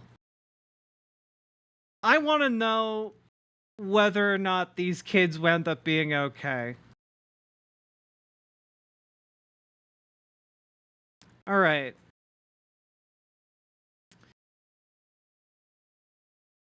All right. Here's an article from 2014. Let's just take a look at that. Bishop W.C. Martin, pastor of Bennett Chapel in the East Texas town of Possum Trot, adopted 4 children, 2 with special needs, from foster care with his wife Donna back in the 1990s. Their action, which Martin wrote about in Small Town Big Miracle, How Love Came to the Least of These, released in 2007, prompted the residents of Possum Trot, with a population of 300 with no paved roads, to collectively adopt more than 76 children. The story and the success of the children has been featured in national media, and in one of its last shows, Extreme Makeover Home Edition built the town a recreational center for its adopted residents. I mean, that's pretty cool, I guess. Let's see.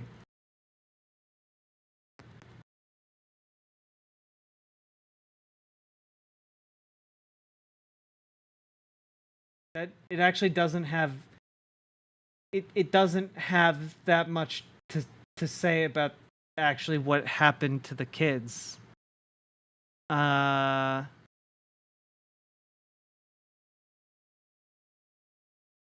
want to know that the kids are okay.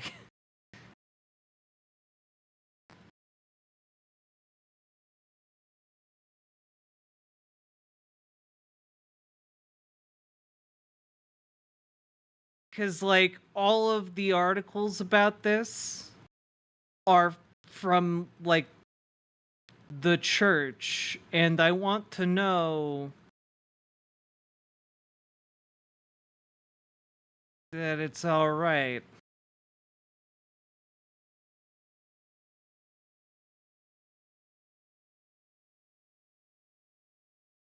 Is there something weird coming up? I have no idea. I have no idea if there's something weird coming up. I did not research this.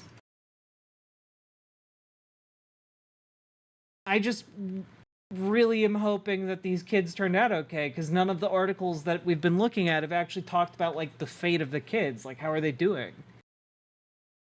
Okay, when a small-town pastor persuaded his congregation, this is from 2009, to adopt 72 of the most abused and neglected foster in Texas, the church won praise and publicity from Oprah, People magazine, and a reality television show. A decade later, the families who took part are struggling to raise troubled children in a poor rural town. And Bishop W.C. Martin is frustrated by the lack of support his black church has received from surrounding communities, which are mostly white. Do you think for one moment they recognized us? Martin said, his voice rising like he's delivering a Sunday sermon. For being the entity that brought the type of recognition to this town? Nothing. Not even a thank you letter. It's pitiful. In 1998, Martin exhorted his Baptist congregation of 200 members to adopt 6 dozen children from foster care. The kids had been abused and abandoned and would be a challenge to raise. 2 of the children had been found eating from trash cans in Dallas. Baths terrified one small boy who had been punished with scalding water. One 5-year-old girl had been sexually assaulted by her mother's boyfriend. Jesus. Raising children with such physical and emotional scars would be difficult for any parents, but it presented special hardships in Possum Trot, a backwoods town of clapboard shacks and trailers about 160 miles northeast from Houston. Many of its residents earn meager paychecks carving up chickens at a nearby poultry plant. How did I get into this? These parents are having a hard time with these kids. They come with some baggage that is unbelievable, Martin said. It's not easy. Everybody looks at it and says, oh, you're doing such a wonderful thing. Yes, it is, but nobody knows how we feel on the inside. What is going on to make us sometime have to go somewhere and sit down and say, how did I get into this? The last child was adopted in 2003. Although state officials have continued to hold parenting classes for adoptive couples, no new children have been taken in. Martin's frustration is growing. Another area church leader said things, quote, got a little ugly, unquote, at a meeting of ministers when Martin became flustered over how churches were spending their resources. He feels like he's the only one doing so much, but he's not the only one doing things, said Reverend Michael Hale of the First Baptist Church. Meanwhile, the kids have turned out better than many people expected. Some steal and cut school, but so far that's the worst of their behavior. You can't stop them from acting out. This is what they've been through, said Ricky R. Cartwright, 44, who adopted 3 children. What they've seen, we don't know. All we can do is read a file. But things trigger them. It's something they've been through in life. Looking for community support. When it began, the project drew attention from Oprah Winfrey, national news programs, and Reader's Digest. Prominent religious leaders such as James Dobson and Pat Robertson toasted Possum Trot for its efforts. Well-known visitors still stop by. Kay Warren, the wife of megachurch leader Reverend Rick Warren, is visiting next month. The attention is gratifying, Martin said, but he gets no such praise from his own community. A reality show titled Renovate My Family camped in frigid rain and wind for 3 weeks to build Possum Trot's adopted families a gymnasium and learning center. 4 years later, Martin says, the church cannot pay the utility bills for the center. Miracle in a Small Town. Last year, Dobson's focus on the family ministry, published a short biography titled Small Town Big Miracle about Possum Trot. But some adoptive families say their own neighbors will not pick it up.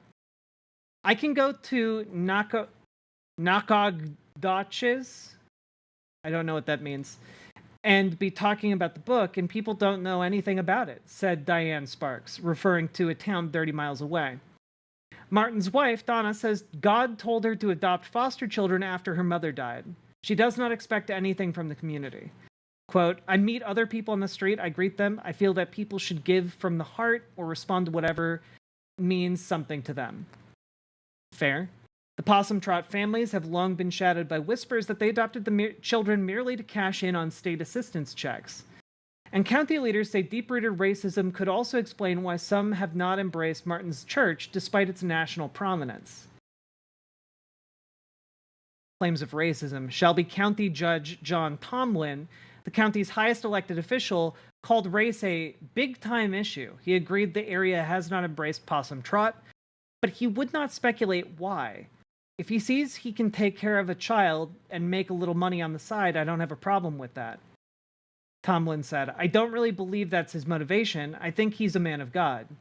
Martin said the community has some good people, but he added the racism is out on both sides, black and white sides. He hopes his neighbors will reconsider their attitudes after Kay Warren visits town next month. I'm hoping through God she will help bring more unity in the county. If we get the love and compassion for one another, I think everything else will fall in place. That is okay. Well, that is an incredibly that right there. Nagadoches. Okay, that makes more sense. Yeah, this sounds like an incredibly complicated, like, social issue for that particular region that has been very, very much only looked into by, like, religious leaders who are using it for propaganda purposes and not so much investigative journalists.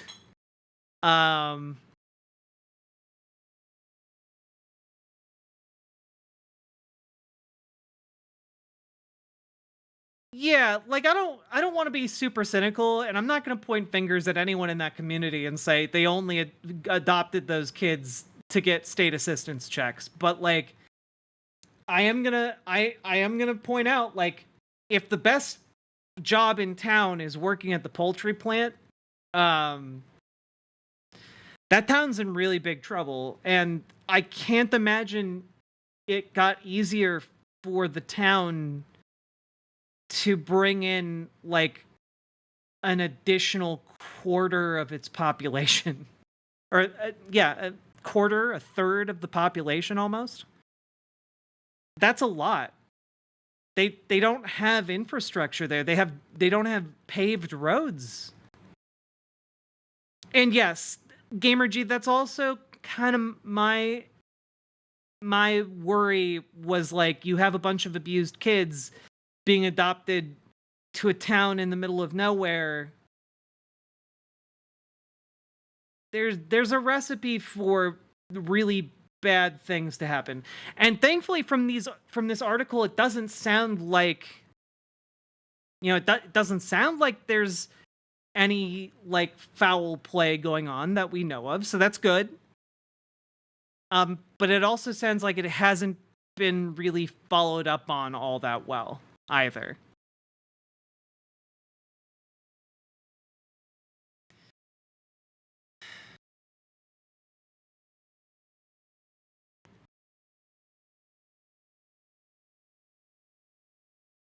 So I hope, you know what?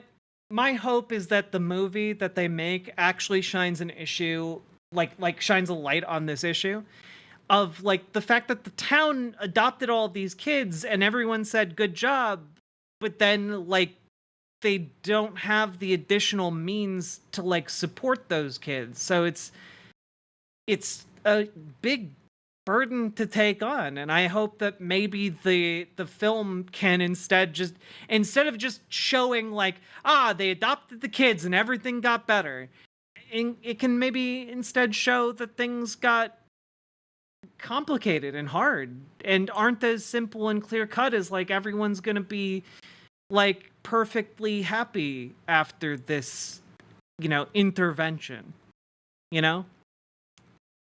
Yeah, my assumption is that it's not going to be that, though. It's not going to be a complicated, layered look at this community. And I get the impression that my rear end is correct. It's going to basically be inspo porn for conservatives. And that's great. It's a lot of faith to put in Angel Studios. Well, they said that the rights were bought. So, like, a different studio probably made the film, and then Angel Studios got, like bought the rights, and then Daily Wire, like, stepped in to help with distribution. So, like, I imagine that's kind of the sequence that happened here, because that's kind of what I'm inferring between the lines of what they're writing in, like, their press releases and stuff.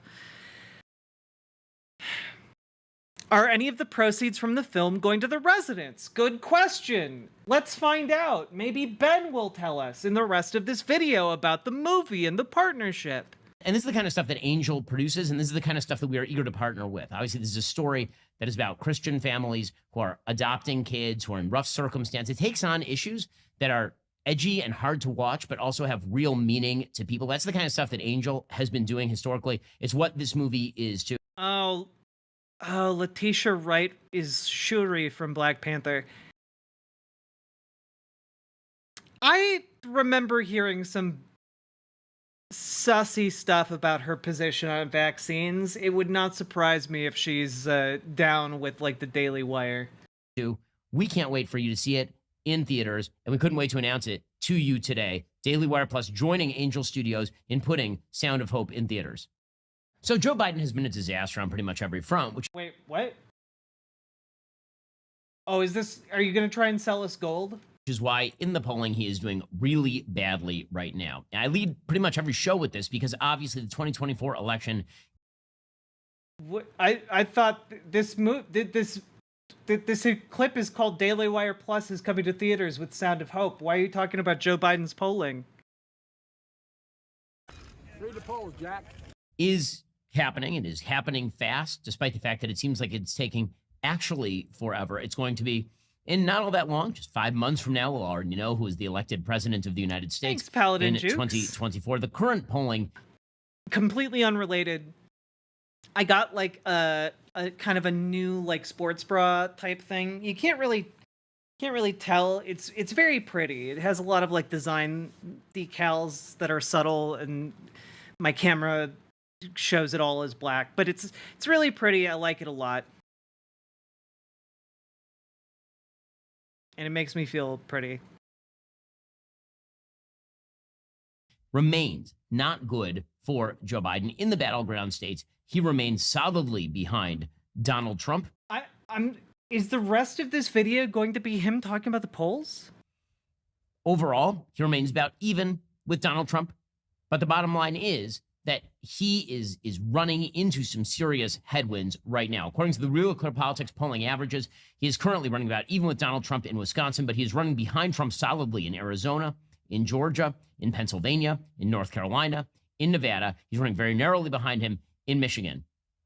If Donald Trump wins one of these states, Wisconsin, Michigan, or Pennsylvania, Not sussy, she's just a lunatic anti-vaxxer.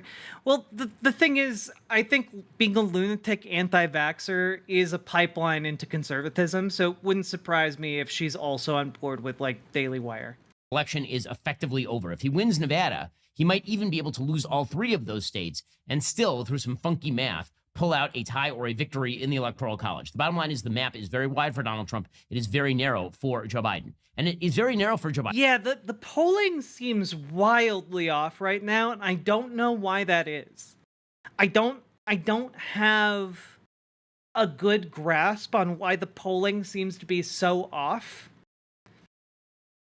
But yeah, like for me, kind of my bellwether for like polling is, what does it say about the state I live in? What does it say about Minnesota? Because, like, right now, the polling says that Minnesota is going to go for Trump. And I can't remember, like, when was the last time Minnesota went Republican?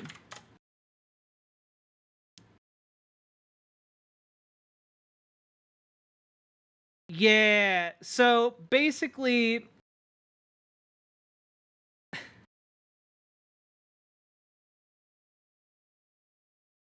Minnesota hasn't gone Republican since 1972.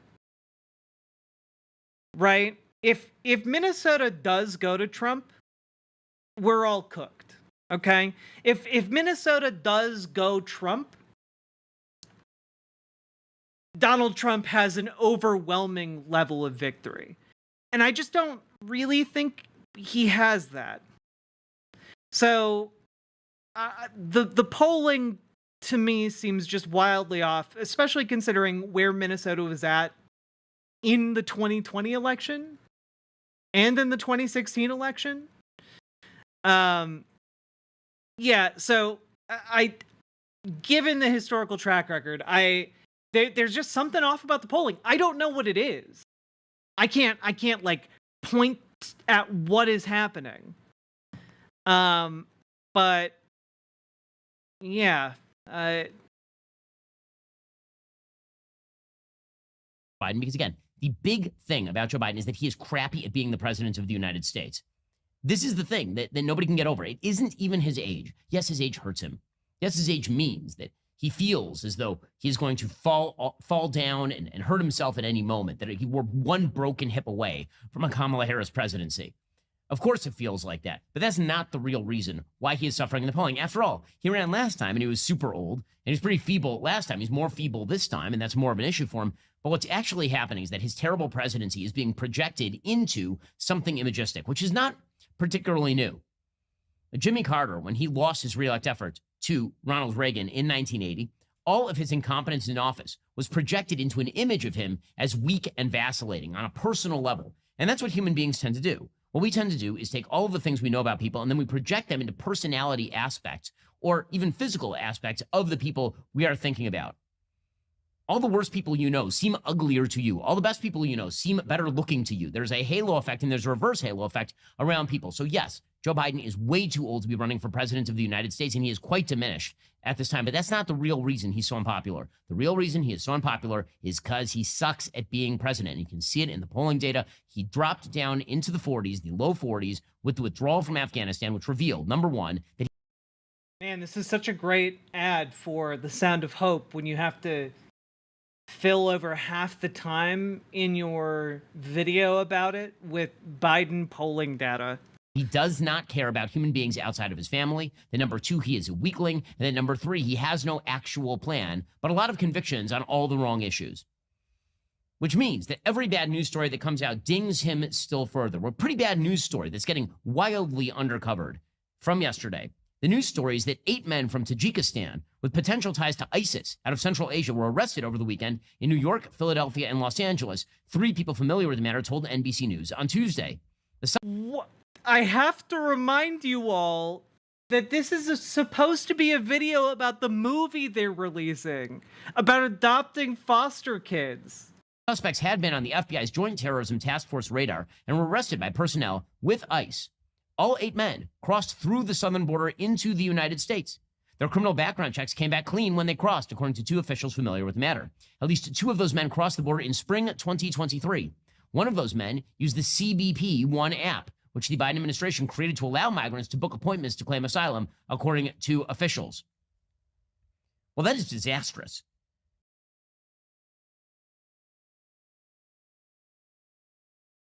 I mean, is it?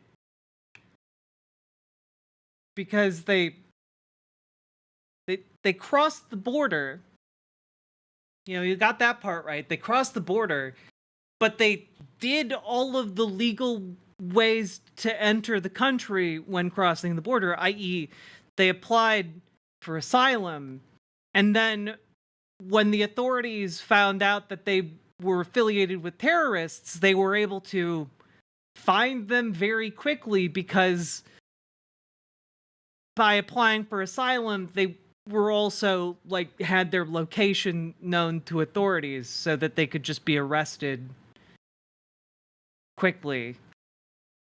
And so actually, like, weirdly, you're trying to portray this as a failure of the system. It's actually a success of the system.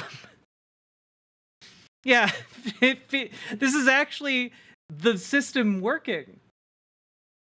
Okay, because the reality is that if these folks hadn't gotten caught, if these evil terrorists had not been caught, presumably they would have killed Americans on American soil after sneaking through the southern border. But we've been told by Joe Biden that there's nothing he can do about the southern border. Simultaneously, Joe Biden is out there saying he might be able to do something via executive action on the southern border. Meanwhile, Alejandro Mayorkas, the head of the Department of Homeland Security, has said that the southern border is really fairly secure and everything is going fine over there. And indeed, the system that has been set up allowed these people in. It appears that at least 3 of these people went through a port of entry. 1 went through an actual app. 2 of them apparently showed up at the southern border and then were processed. As for the other 5, we don't know that they crossed between ports of entry. But listen, I've been down to the southern border. I've spoken with members of the Border Patrol Union. What they say is, we have no idea how many terrorists are in the country. Because the... How would you know? Wait, Ben, even if you lock down all of the borders, how would you ever know how many terrorists exactly there are in the country at any given time. We have so many domestic terrorist groups. Ben? Like, what are you talking about? Most of them, by the way, are white supremacist terrorist groups. Most of them are far right, like Christian nationalist militia groups who like work with like the KKK. Okay? Like, Ben, there's no way for us to know how many terrorists are in the country at any given time, no matter what security measures you take. Ay, ay, ay. Vast majority of terrorists who are entering the country are doing so between ports of entry. In fact, the entire Biden strategy, which is to process for asylum as many illegal immigrants as possible and make that the first priority of Border Patrol, means that every time Mexican drug cartels drop off a load, a shipment of illegal immigrants at the border, everyone from Border Patrol rushes there and then start a shipment, yeah, processing everybody for asylum. You know, when you start referring to people arriving in shipments, maybe that might be a sign that you don't view them as people anymore, huh, Ben? Shipments of human beings? Leaving the border wide open. When we were down on the Arizona border, and you can see this in our series, The Divided States of Biden, when we were down there on the Arizona border, there was no one there. We drove for probably 20 miles on the southern border, and there were no Border Patrol agents anywhere in some of the roughest country on the border. Why would there be, Ben? What do you want one person stationed every mile along the border? Why? Which is precisely where you would sneak through if you were either a drug smuggler or a terrorist. Are you tired of... If you're a drug smuggler or a terrorist, Ben, you can just cross the border normally. That's how most drug smugglers just cross the border normally. What do you mean?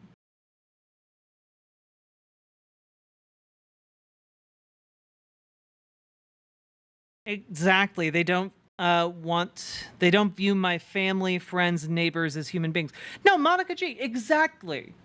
You know, this is why they like to call, like, you know, undocumented immigrants, they like to call them illegals, you know, because it makes them sound scary and foreign and dangerous. And like, they're like undocumented immigrants are less prone to doing crimes because they don't want to get arrested and deported. They're less prone to doing the crimes you're accusing them of than like homegrown Americans. But that's a fact that conservatives just don't want to tango with. Hey, Big Ben. Think I learned in class about shipments of people and they dehumanize those people too? Yep.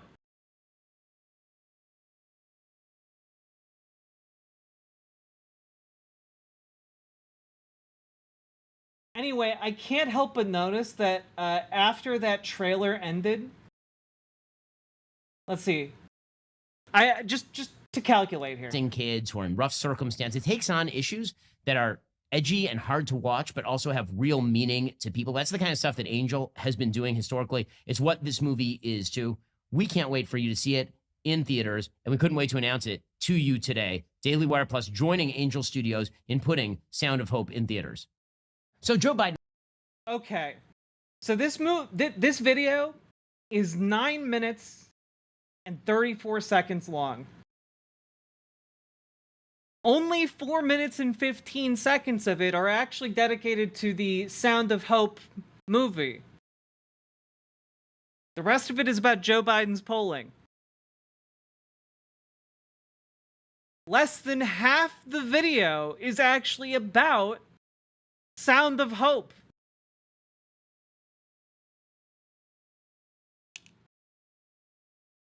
Guys, I think Ben is struggling. I think Ben is struggling here. Oh, okay. Nope. Ben is struggling here. Okay, I actually just looked. This video came out 3 days ago. Ben has almost 7 million subscribers. This video has 27,000 views.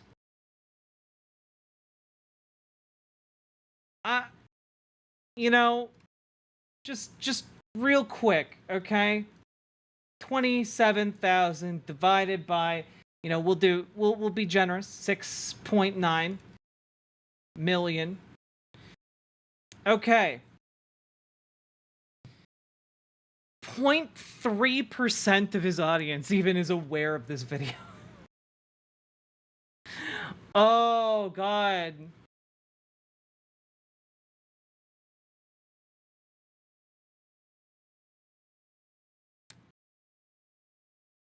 God damn, dude.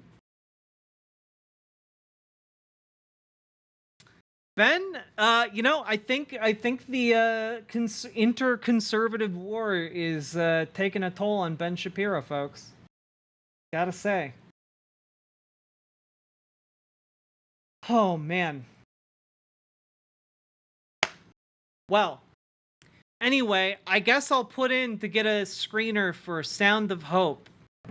And hopefully not hate every second of it.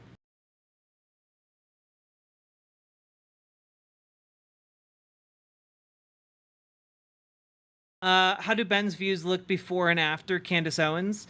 I don't know what the before and after is, but I do know he's been on the decline recently, and I do think some of the Nazis in the audience have gone with Candace Owens. You get a lot of overt, like, insane levels of anti-Semitism in Candace Owens' comments, like under her videos, and like just the massive diminishment of reach of Ben Shapiro, I think, indicates that some damage has been done.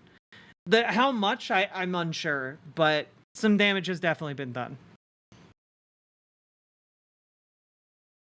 Oh, GamerG, I'm sure they'll just send me like a code to watch in the comfort of my own home. I'm not gonna dress up for that movie.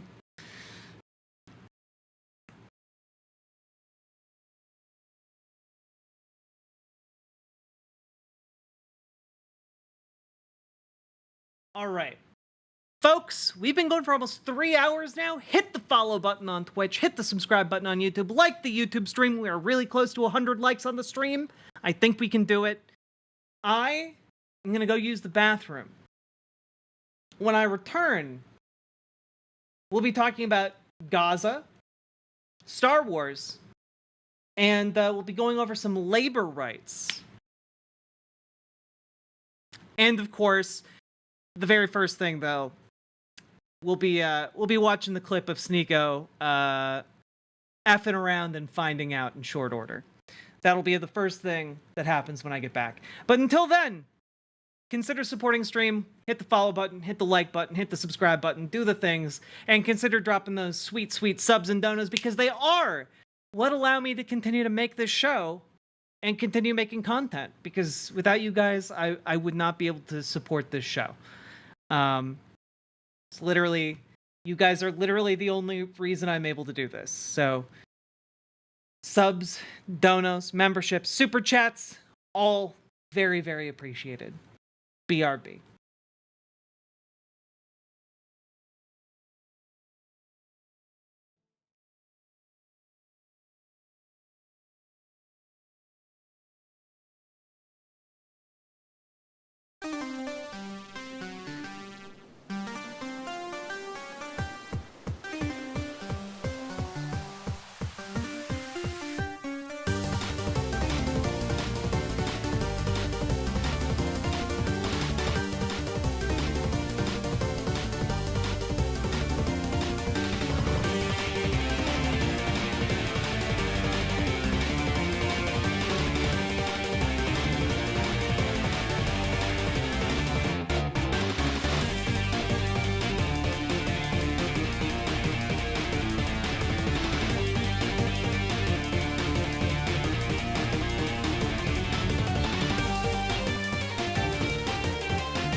Where she streams all that content is bursting the seams. Politics, gaming, plenty more. Your sense of fashion, you'll adore. So grab your stuff and hop aboard. We're going straight to Jack's Discord.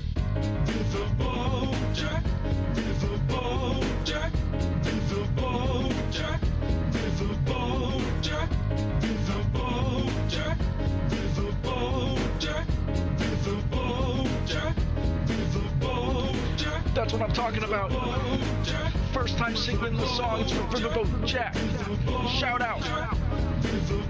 I don't know what I'm doing really, but I got passion. And that's what it's about. It's all about passion.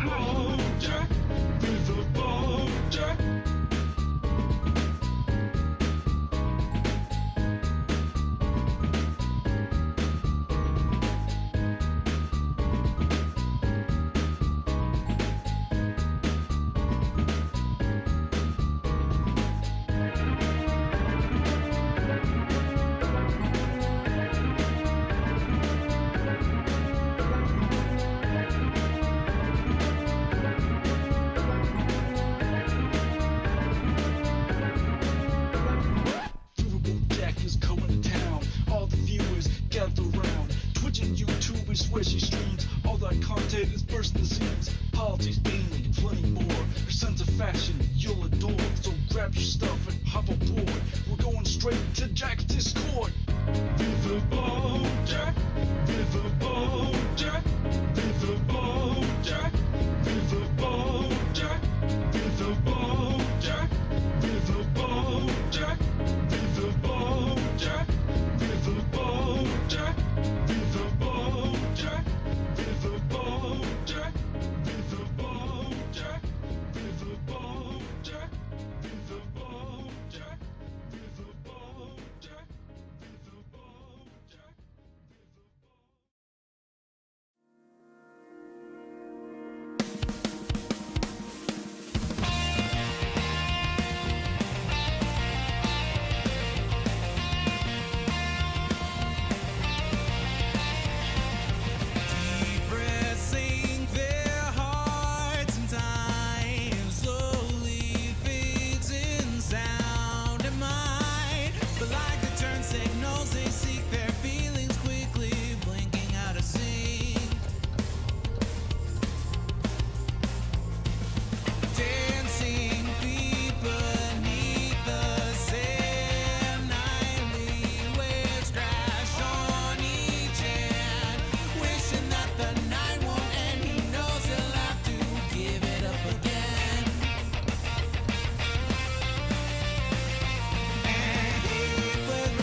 pretend it's in his head, it's in his head. He wishes he could fix what's in his head, what's in his head. He breaks his heart in every dream where they both kiss underneath the sheets.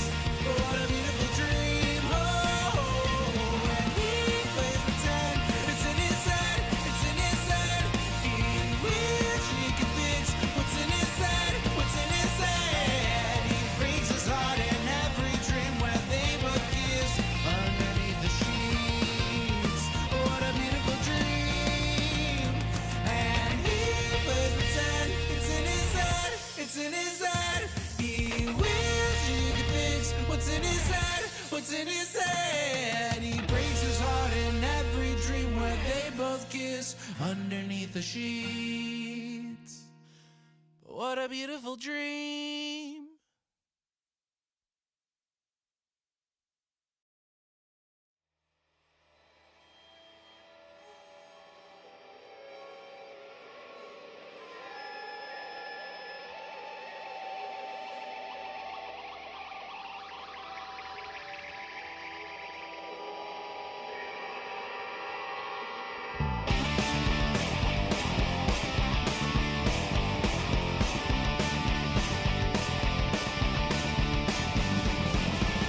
What does the fascist say when the lies are sold in spades? They say they need our civil rights while we work hard and die. When the guy, they defend the genocide. They have said they cleanse their soul by making sure your tale is never told.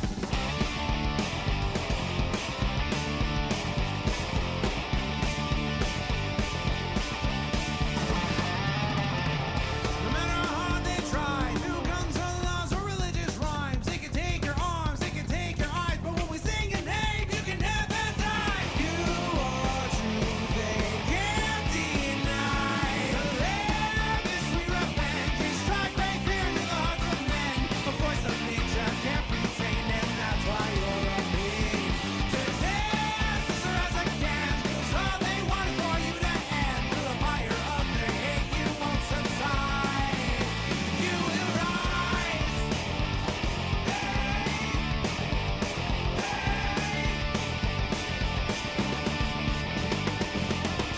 They thought they could make you hide, disappear right before their eyes, and no fan says to me, here come the 40 thieves, riding into battle, wrath and power, this is stopping me. No matter how hard they try, through guns or laws or religious rise, they can take your arms, they can take your eyes, but when we sing your name, you can never die. You are true, they can't deny. To live is sweet revenge, we strike great fear to the hearts of men. The voice of nature can't be tamed, and that's why you're a me. To exist as far as I can, 'cause all they want is for you to end. Through the fire of their hate, you won't subside. You are true, they wish they can't deny.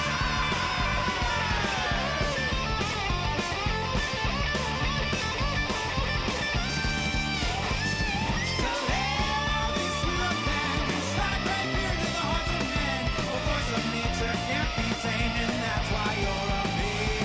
To exist as far as I can, 'cause all they want is for you to end. Through the fire of their hate, you won't subside. You will rise.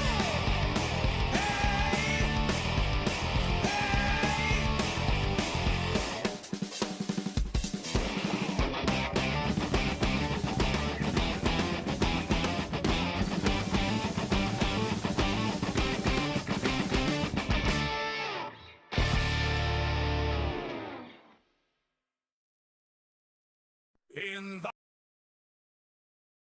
Hello, everybody.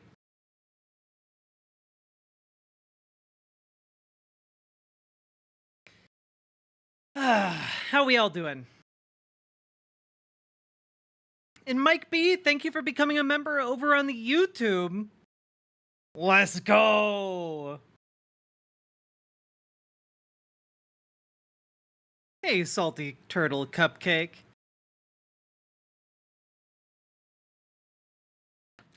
Also, update.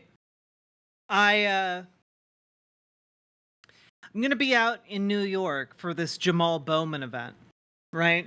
This canvassing event that Progressive Victory is putting together, and I've been helping them put it together. It's why my stream is so late tonight.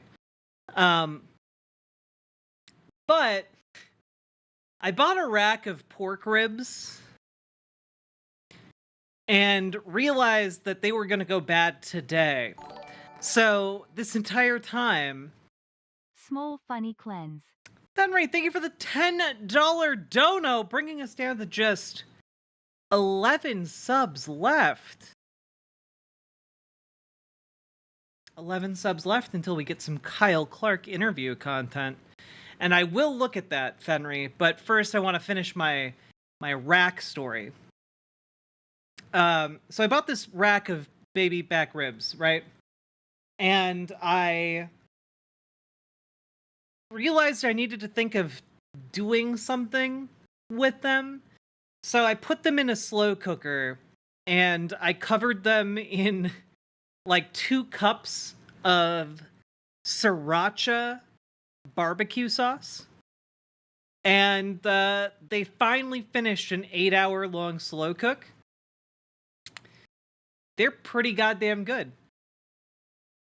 They're not, I don't think they're quite as good as if I put them in like the oven to slow cook and then like broiled them with a fresh layer of like barbecue sauce on them.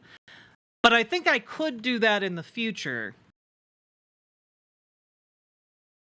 And it's they're quite tasty. I like the level of spice in that sriracha barbecue.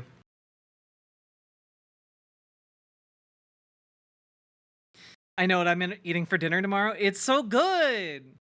And they're so easy. Like, guys, seriously, if you are not someone who's big on cooking for yourself, but you would like to learn, ribs are really, really easy. I will enjoy them twice as much for you, Gwennifer. Tasty racks, you say? Tasty racks, says I.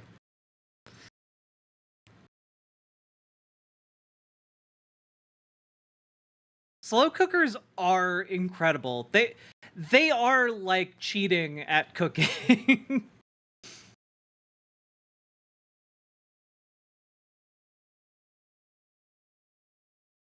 All right.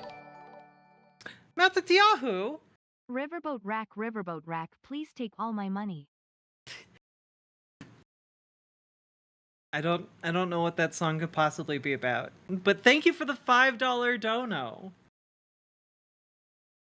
Also, this like sports bra makes my boobs look amazing, and one of you guys called me the trans Black Widow. And you know what? I'm gonna keep that in my heart. Thank you. That was a really nice thing to say to me. I'm not quite there with the level of fitness yet, but I'm still working. Okay, I'm gonna get there. This week has been a setback because I've been so goddamn stressed about getting this event put together. Now, Fenry, what did you link? Let's take a look. Hello, and welcome to another episode of Bad Design. Also, true. But you could carpet your hole for $99. This one was just misleading as hell, and now I don't know what to do with my husband. This one, once again, was designed by some very well-intentioned people who should have checked with a 13-year-old boy, because immediately would have found the issue. And then finally, someone sent me this meme, and like, I don't have another joke, because they nailed it. I just wanted to share it with you people. Because yeah, do it is not the message. It's not the one. Hello, and welcome to another episode of Bad Design. That was incredible. Thank you for sharing.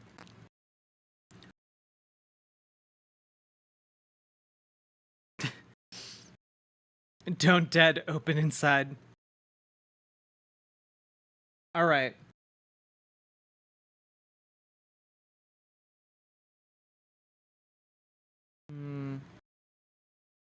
Yes, I did promise this, didn't I?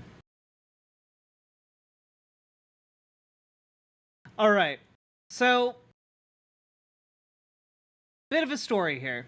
All right. bit of a story. So, there's this guy named Nicholas J. Fuentes, and I believe he's some kind of gay Nazi twink who talks about hating Jews, wanting to build a white nationalist state, it's destroying democracy, etc. Yeah, the guy who played gay porn for his audience after a stream, the guy who went on a lot of dates with like femboys, not Nazi femboys, like several years ago. Lefty McLefterson, thank you for subscribing, by the way. We're down to 10 subs necessary for the Kyle Clark interviews. But Nick Fuentes has had this yearly event called America First. I forget what its full name is. It's like the America First Convention or something like that. He's also famous for talking about how sex is gross, but if he had to have a wife, he'd want her to be 16. It's not surprising for a Nazi. Yes, America First Pack convention. Yeah, AFPAC. However, their event was canceled, presumably because the venue did not want to allow a bunch of neo-Nazis on their premises for obvious reasons. And when you know it, Tim Pool's media organization, Tenet, got a behind-the-scenes look, just, doing some embedded journalism. And I'm sure it has nothing to do with Tim Pool's predilection for highlighting and broadcasting white supremacist figures frequently over the last year or two in particular. Anyway, we're not going to go over the entire thing, but here is Nicholas J. Fuentes on the way to address his 500 followers who have just been told that their convention is canceled. And next to him is yes, I believe that's a man, named Jake Shields, who claims to not be a Nazi and also claims to be pro-white, but who's currently facing the wrath of the white nationalist community for being not entirely all white. And he seems to be quite confused about this on Twitter. It's an interesting rabbit hole to go down. We don't need to go down it right now. Just more, you should be aware it's happening, and why it's kind of funny considering he's literally walking in this video right next to maybe one of the most famous neo-Nazis in America right now. Impromptu rally that just popped up of nearly 500 supporters in support of you, because essentially you got kicked out of the event for no reason yesterday. God, people try... I'm sorry, Nick Fuentes trying to sell like this tough guy persona when he's literally built like a twig and walks like Ichabod Crane from the animated Sleepy Hollow film. Like, just this lanky flouncing he's doing here while like weirdly hunched over.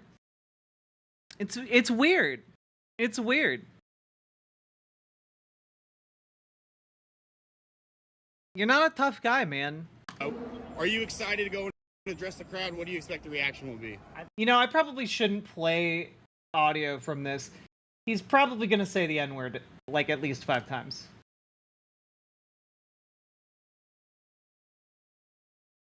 Look at him.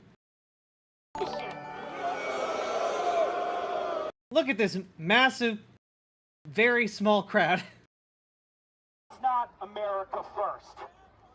Moreover, Senator J.D. Vance is not America first. Okay, yeah. Oh, God. Okay, I didn't spill. I only spilled a little bit, not on anything important.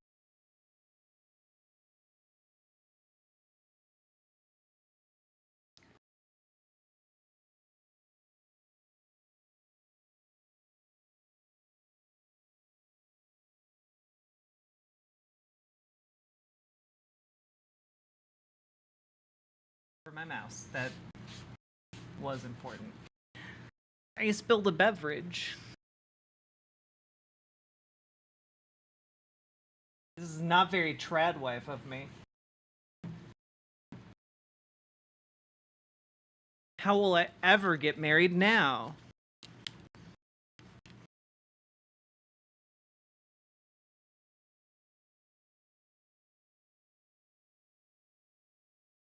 Anyway, we don't need to watch the rest of this because it's just anti-Semitic talking points, obviously. Nick Fuentes needs to fire his tailor. You think Nick Fuentes has like a pick of tailors? Are you kidding me? He probably has like one tailor he can go to who's like the Nazi tailor. It's probably like that 90-year-old lady in the Deep South who sews KKK flags. like who else is gonna tailor his clothes?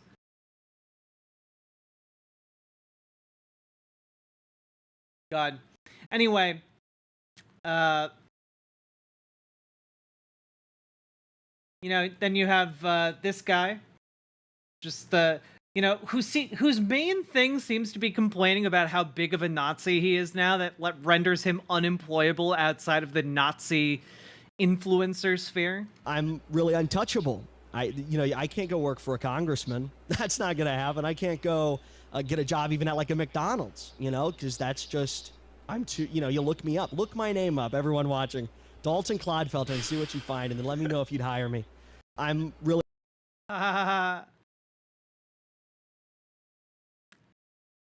Good. Fuck you. Anyway, Nick Fuentes' event was canceled, but it didn't stop him from walking around with his homies. One of his homies being Sneeko. Now, many of you might be aware of this video already, but will probably still be excited to see it. But in case you don't know the context, basically Nick Fuentes and his group of, you know, Nazi-adjacent sycophants wandered around after their event was canceled. And at this one bar, there was a security guard, a bouncer, working outside. And they decided, you know, it's a good idea to antagonize the bouncer. Now, for those of you who mostly stay inside, I know that's a fair number of you, okay? I myself don't like going outside all that often. However, you should be aware, just as like a general piece of advice, is that if you do go out, you don't pick a fight with the bouncer.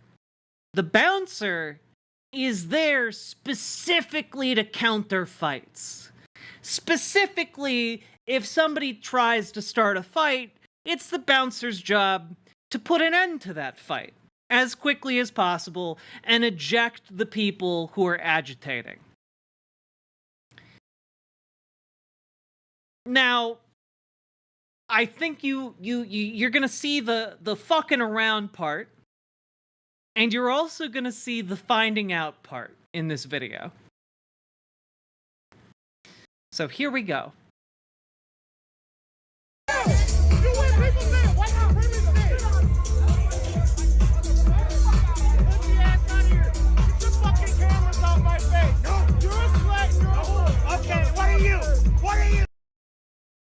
First of all, props to that security guard. Get your cameras out of my face. You're a slut, you're a hoe. And then he just resumes his security stance. 10 out of 10 response. 10 out of 10. What are you? What are you? Fuck you! Fuck you! Fuck you! Fuck you! Fuck you! Fuck you! Also, excellent response. He's doing the middle fingers. He's doing the little dance. And then someone knocks his hat off his head. Now, to some of you, this might not seem like a big deal, but basically, if you're not aware of hat culture, somebody knocking the hat off of your head is basically challenging you to a duel. Okay? If some stranger comes and like just knocks your friend's hat off, you need to understand that is basically a challenge to a duel. Furthermore, not only is it an informal, challenge to a duel to fisticuffs, it is also legally considered assault. It is legally considered assault on someone's person. And that means, in shorter terms, don't knock a bouncer's hat off. Because if you open the door to legally assault, like being, the perpetrator of what is considered under the law assault, well, they might just invoke some self-defense. Which is exactly what happens here. So the hat knocked off. So, he literally does. This is a real Obi-Wan, I have the high ground type situation, because he's already higher up than all these guys, and he does a running jump punch.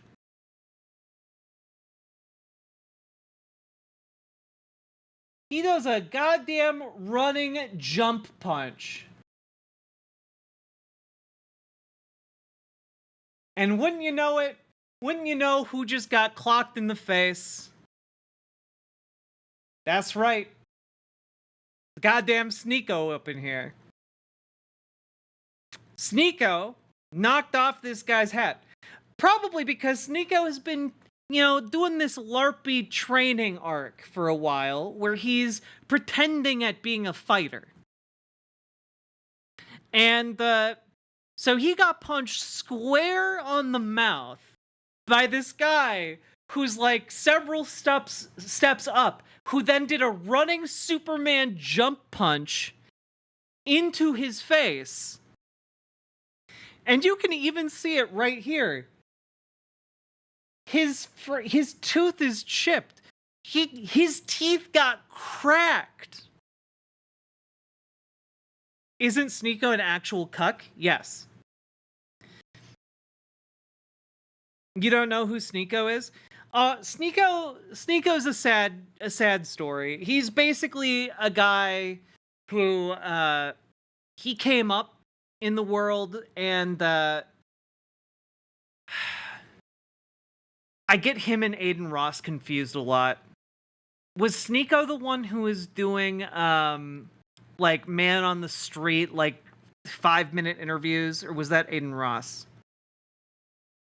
He basically, he and Aiden Ross are both gigantic Andrew Tate simps, which is why I get them so confused.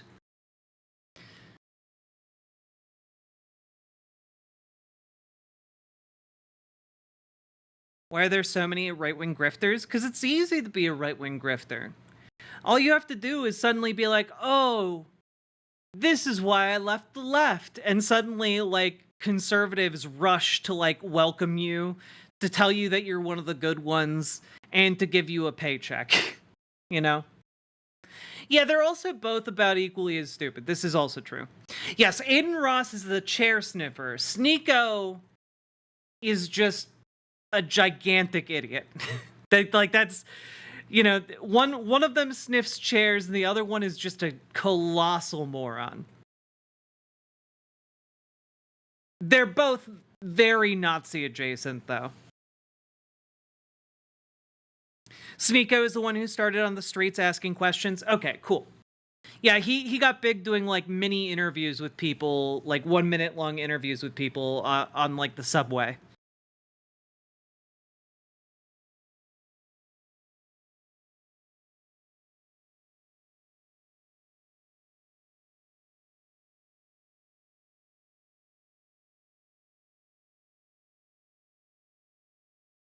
Where does their voter base get all the fucking money they throw at their favorite grifters? Well, so descriptivist, that's where you're wrong. Their voter base doesn't get the money. the voter base doesn't have the money. Instead, the right wing just courts billionaires. They court the capital class. You know, for example, like the Daily Wire is supported by two fracking brothers who got to be billionaires off of the Texas fracking industry.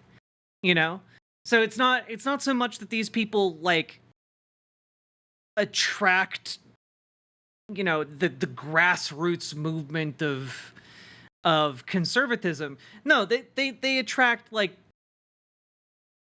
6 incredibly wealthy benefactors, you know? And when it comes to like Andrew Tate, it's a little bit different because they grift off of children.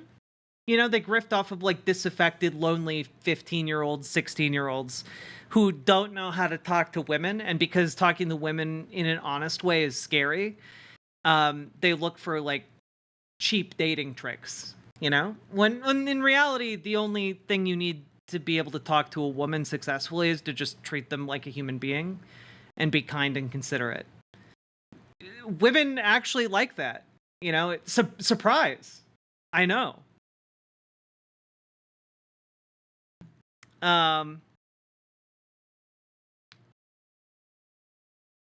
So a lot of it is grifting off of ignorance, either the ignorance of youth or the ignorance of old age, and combined with, you know, massive wealthy individuals who have strong beliefs about where the country should go and who are using their money to push in that direction. Oh, Fenry, I am aware of home math, and that is an awful account. Emir El Paslan, I appreciated that compliment. Thank you.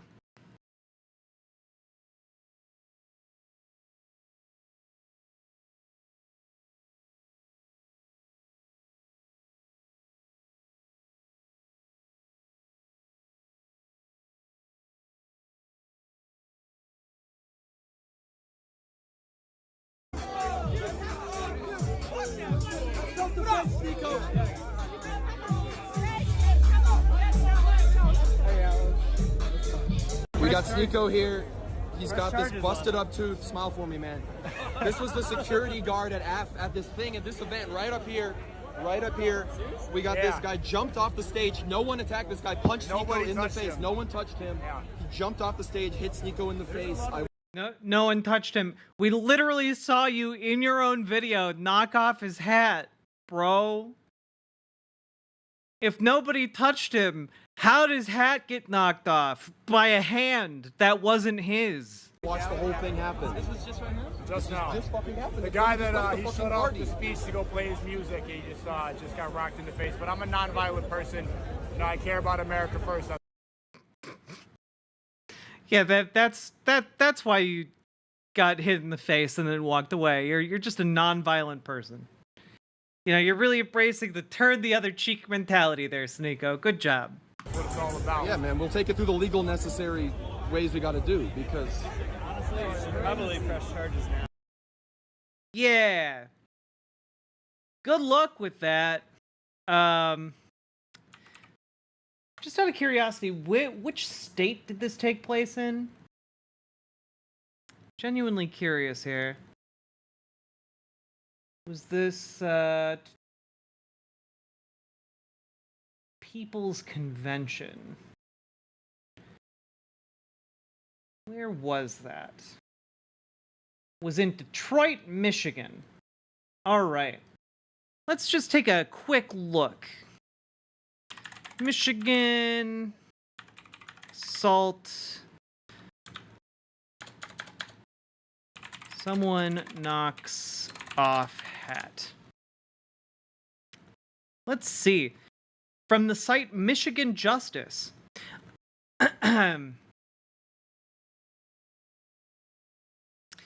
A battery is a more serious crime. Battery happens when you actually make contact with another person or an object that person has under their control. if you knock something out of a person's hand or, say, a hat off someone, you can be charged with battery. So, actually, the security guard could press the battery charges and then argue self-defense for his own actions, because you technically did a crime against him first, and he was merely retaliating in self-defense. That's, yeah. So good luck pressing those charges, you Nazi fucks. God, I there's a part of me that hopes that they do try and press charges, only to find that the security guard presses charges against them instead. That would actually be the funniest possible way. That would actually be the funniest possible way for this to go. Sneeko, in his ignorance, presses charges, and this guy just reverse Unos that. Amazing stuff. Oh, God. Yeah, basically everyone involved here is terrible. Although, you know what? I give the security guard a pass here. I give the security guard a pass. I think punching Nazis is good. Just categorically, and I think that it's even better that he waited until he had a legal like defense for it. I think that's a smart thing to do. Well, he's doing his job that he's paid for.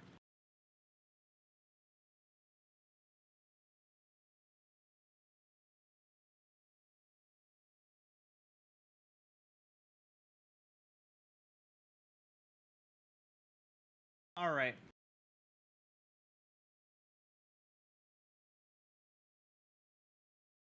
Let's talk a little bit about the situation unfolding in Israel and around Israel. How about that? All right. So, we're about to get a little bit real. Heads up, content warning, all of that.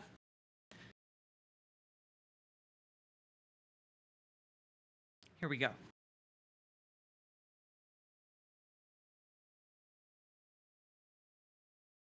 So, it turns out that Israel is still doing war crimes in the Gaza Strip.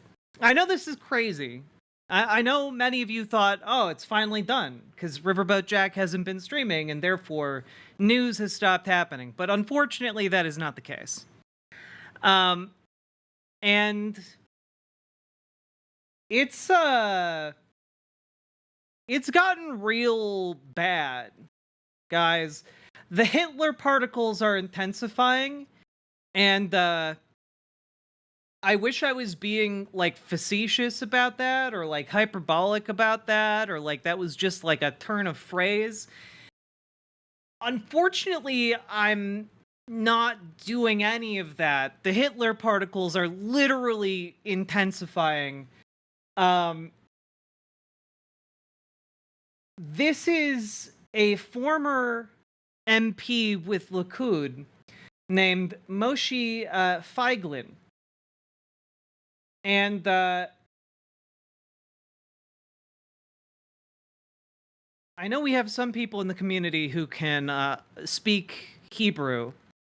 So I'm just going to play this, and then I'm going to tell you what the translation that I came across says. It's the best I can do. Here we go. אנחנו לא אורחים בארצנו. זאת הארץ שלנו כולה. ועכשיו, מי שהיה לו, היינו צריכים להסתדר איתו איכשהו, כי גם הוא ישב פה, וצריך להיות הומני, והכל נכון, והכל טוב ויפה. הראה שהוא מייצג את האסלאמו-נאציזם העמוק ביותר, כמו שאנחנו לא מבינים, כמו שברור לנו, שאנחנו לא יכולים איך אמר היטלר יימח שמו? אני לא יכול לחיות בעולם הזה אם יש יהודי אחד נותר בו. אנחנו לא נוכל לחיות בארץ הזאת עם איסלאמו-נאצי אחד שכזה נשאר בעזה. ואנחנו לא חזרנו לעזה, והפכנו אותה לעזה העברית. אתה רוצה להפוך את עזה לעזה העברית? חד משמעית כן, כי אם לא, אם עזה לא תהפוך יפו תהפוך לעזה. חברים, זה הסיפור. השאלה, אבל השאלה היא אין הקדשה אחרת. Now,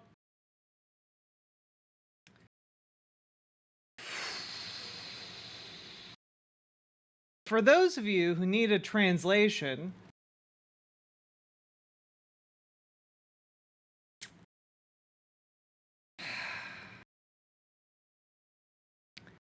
here's part of what was said. This is what he said. Again, former Likud MP.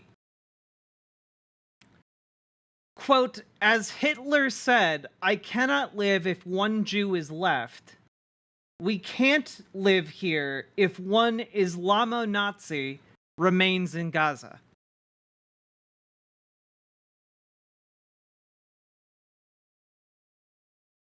He's invoking Hitler to justify what they're doing in Gaza.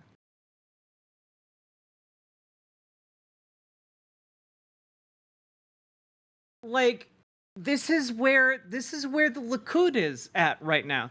Likud is the dominant political party in Israel.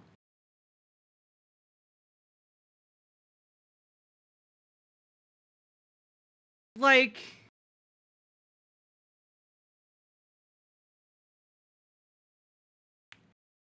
yeah, so basically Rainbow Krampus, it's so layered here. This guy is saying, well, Hitler got it right. He just said it about the Jews, but now we should really say the same thing about the Islamo-Nazis in Gaza. So he's invoking Hitler to go after Nazis in Gaza, essentially. It's just another way of trying to justify the atrocities visited upon the Palestinian people. It's so layered.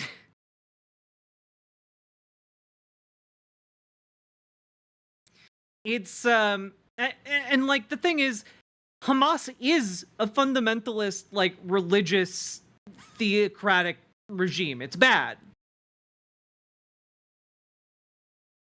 It's very, very bad, guys.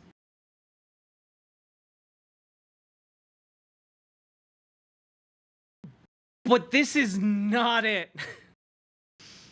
Invoking Hitler and, complete eliminationist rhetoric. The rhetoric, I might add, that led to the Holocaust to justify your war crimes in Gaza. That's not it, Chief. That's not it.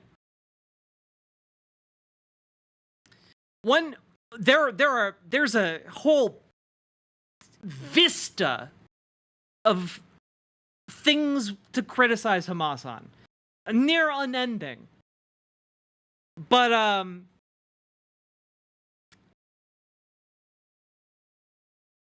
this is not a criticism of Hamas. This is a justification for slaughter.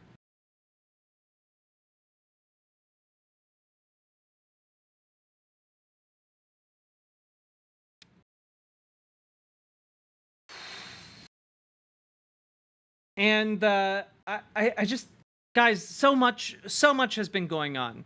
Because that quote there, I want you to keep it in mind throughout everything we're going to talk about today regarding Gaza and Israel, right? Because we're going to end with a trailer for Mehdi Hasan's media company, Zateo, put together a documentary about the radicalization of Israeli society.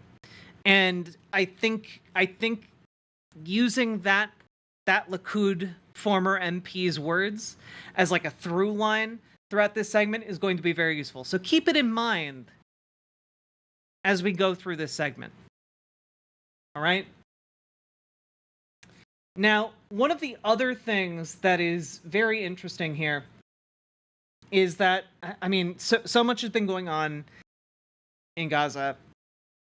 One of the things is that I believe Benny Gantz left the governing coalition, right? One second. Let me confirm that.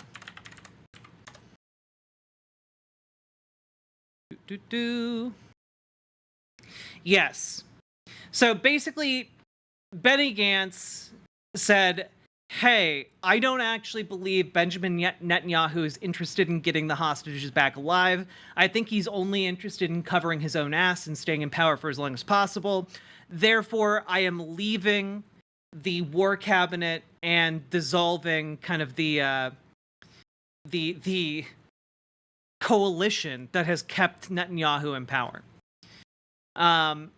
In response to that, Netanyahu has dissolved the war cabinet. And frankly, I'm not entirely sure how things are going to progress from here. Because my understanding was the war cabinet was what was keeping Netanyahu in power.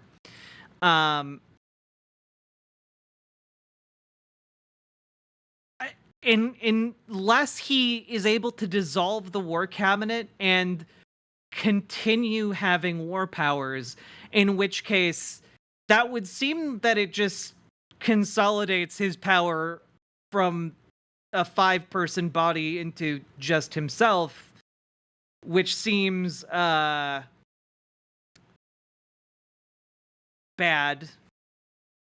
to say the least. Seems dictatorial.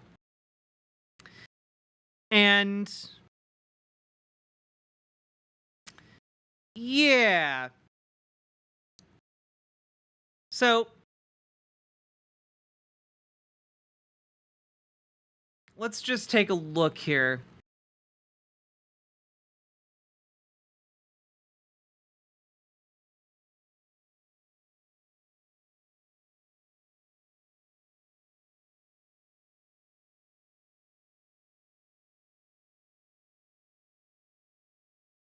Yeah, like there's some rumblings that Netanyahu might move troops into Lebanon. There's like a whole lot of things that are moving around in Israel right now that leave it seemingly destabilized. I honestly can't tell you how things are going to progress from here, but I am going to say that things are not looking good for Netanyahu, which I think can only be a good sign. Like, Netanyahu is deeply evil and needs to be out of power yesterday.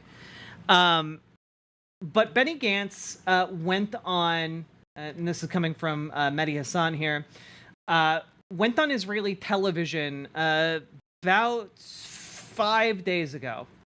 And, well, he had some very interesting things to say. Let's listen, and then we'll translate the caption.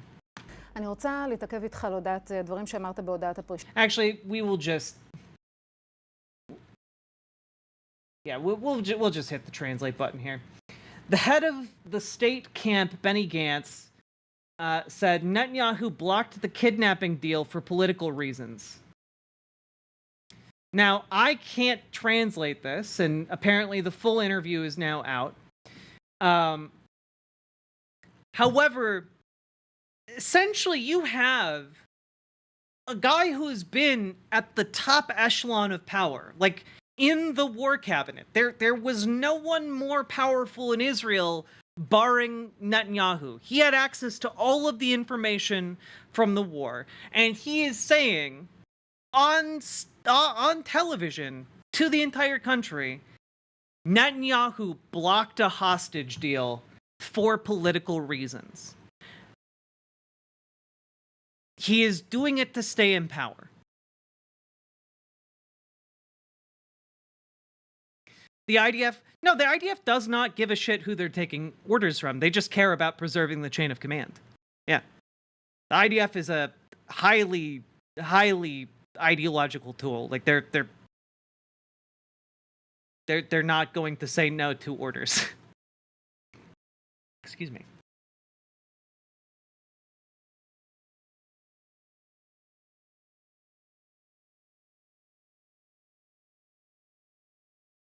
And the thing is, Benny Gantz leaving the government here is just bad. Like, it's not good.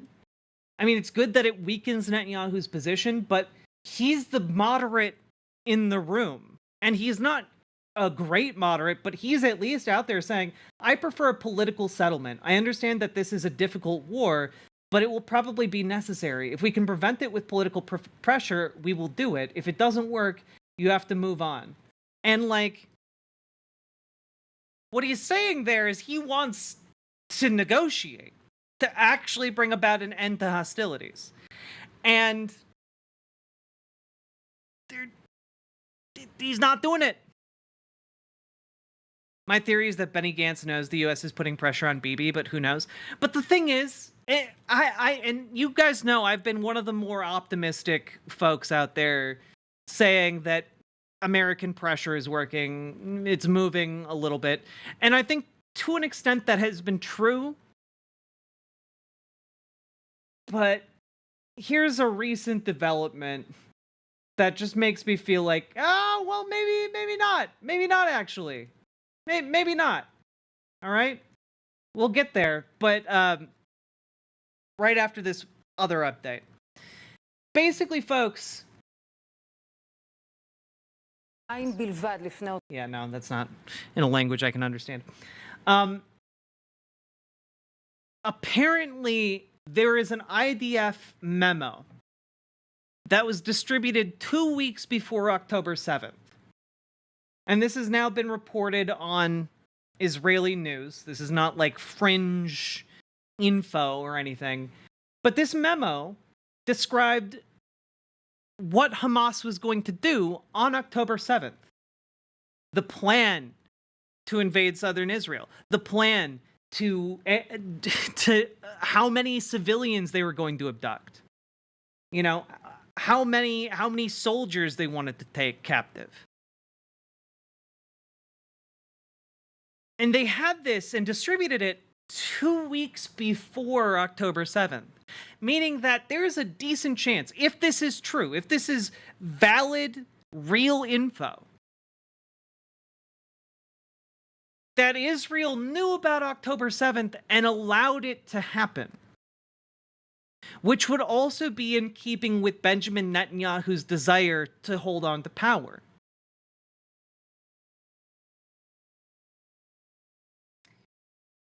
Yeah,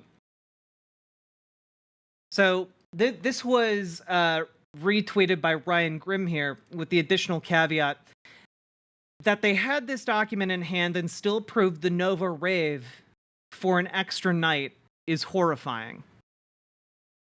And yeah, the Nova rave applied to extend their event for another night, which is why it was happening that day during the Hamas attack.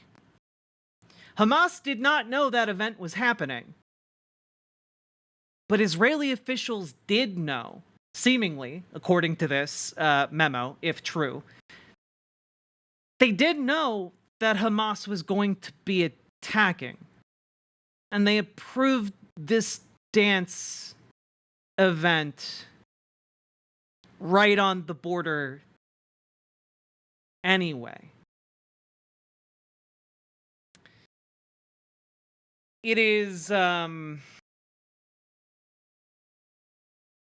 extraordinarily disturbing, I think would be an understatement, to cynically use your own civilians in this way.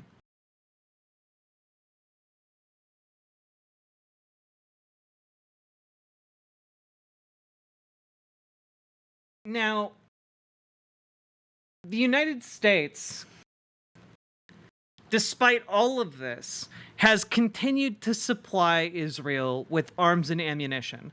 Apparently, we did stop sending them the largest possible bombs But that hasn't really stopped us from sending them basically everything else.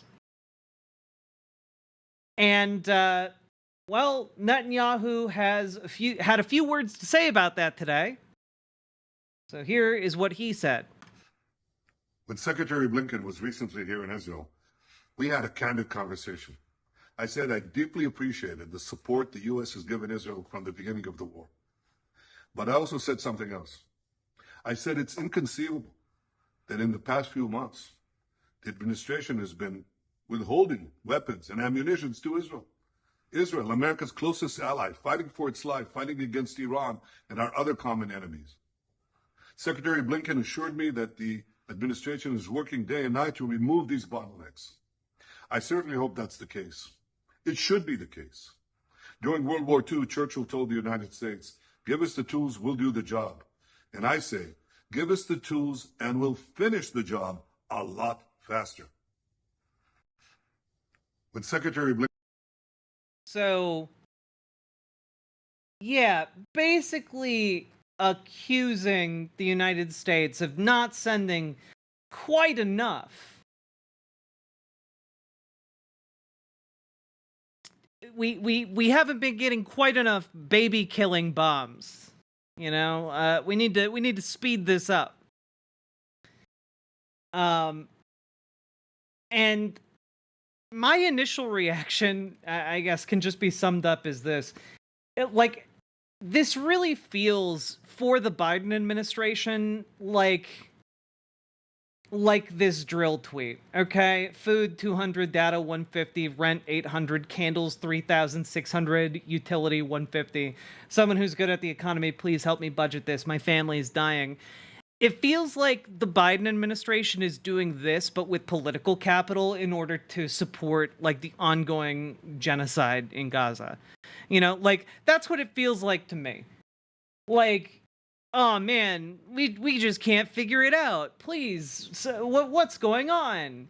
Literally, it feels like that because the Biden administration also doesn't know what's going on. So here's a short quote from, and a short quote, like a short snippet from the U.S. press secretary here, responding to a question that brought up that exact video from Netanyahu I just played for you guys. Israeli Prime Minister Netanyahu said he told Secretary of State Blinken, quote, "It's inconceivable that in the past few months, the administration has been withholding weapons and ammunition for Israel," end quote. There was a shipment of bombs paused in early May at the start of the Rafah offensive, but has the administration been withholding weapons and ammunitions for months, like Netanyahu seems to be saying? Let me just start off by saying that we generally do not know what he's talking about. We just don't. A couple of things that I do want to add, and you're right, there was one particular shipment of munitions that was paused, and you've heard us talk about that many times. We continue to have these constructive discussions with Israelis for the release of that particular shipment that I just mentioned, and don't have any updates on that. There are no other pauses, no other pauses or holds in place. And so, as Secretary Blinken said today, he took some questions from some of your colleagues and spoke to the press. Obviously, everything else is moving in due process. That is coming from Secretary Blinken. You heard directly from him earlier today. I just Biden administration, what are you doing? Like, even if you think this is the correct geopolitical move, it's not doing you any favors at home. Nobody likes this. Even Netanyahu is putting out videos condemning you for delaying any shipment whatsoever. And like, the press secretary that has to go out and be like, we're actually not delaying any shipments except for the one. And like, you're just blowing up any kind of credibility you have with left-leaning voters. For what? For what? Even the leader of Israel doesn't like you. It's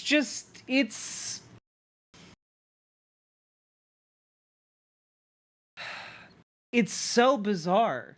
And Axios then went on to report later today, White House cancels meeting and scolds Netanyahu in protest over his video. Oh man, you scolded him. That'll teach him a lesson, that rascal. The White House canceled a high-level U.S.-Israel meeting on Iran that was scheduled for Thursday after Israeli Prime Minister Benjamin Netanyahu released a video on Tuesday claiming the U.S. was withholding military aid.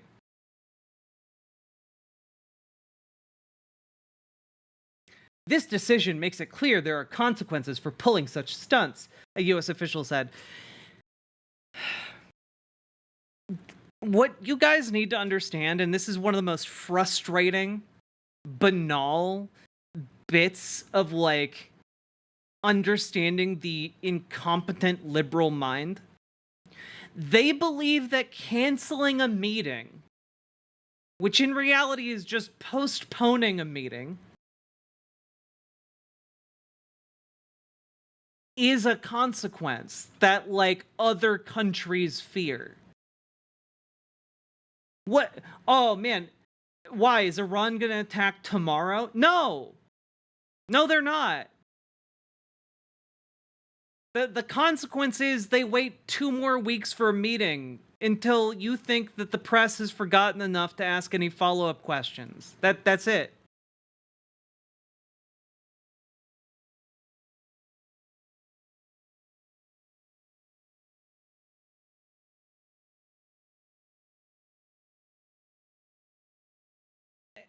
It's so weak and feckless and bizarre. And, like, even people reporting on this, like Barak Ravid here, who, you know, I think does decent work. Why it matters. President Biden's top advisors were enraged by the video, a message U.S. envoy Amos Hochstein delivered personally to Netanyahu in a meeting hours after it was published. 2 U.S. and Israeli sources say. Then the White House decided to go a step farther by canceling Thursday's meeting. And it's like, okay, you told them that you're upset and you canceled the meeting. And what? It's just weakness. You're just, it's like you think you're literally a parent and Netanyahu is literally a 5-year-old and you're just scolding him.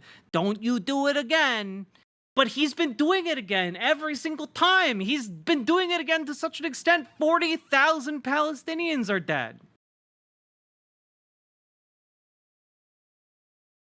Like, the liberal mind is just weak. And I think it also is simply... It's simply not capable of understanding where the Israeli, like, societal mind is on this issue. Because I think a lot of liberals think that the political situation on the ground in Israel is the same as it is in the US. It's the same dynamics going on. And it's not. It's not even remotely the same.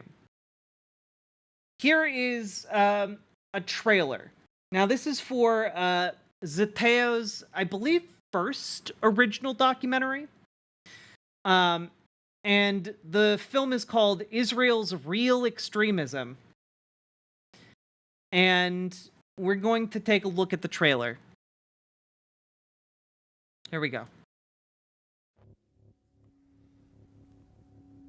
Here's a soldier saying that they've destroyed the university. There's no more education now in Gaza. I think the education in Gaza was something you need to preserve. People find it humiliating, you know.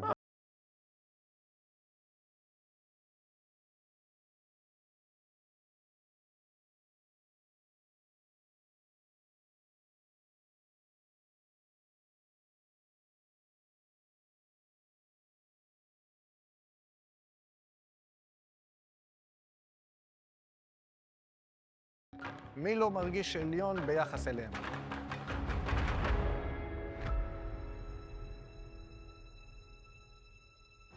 Since the war in Gaza started, Israeli soldiers on the front line have been broadcasting the devastation and their dehumanization of Palestinians on social media. Actually, when I filmed it, my commander was very. They want me to do it. There's videos where they've shown that they've tortured captives. They didn't torture captives. You are lying. You are lying, and you are lying. They are not torture captives. They are going. This is a video where Israeli French soldier put a video out. They are being investigated.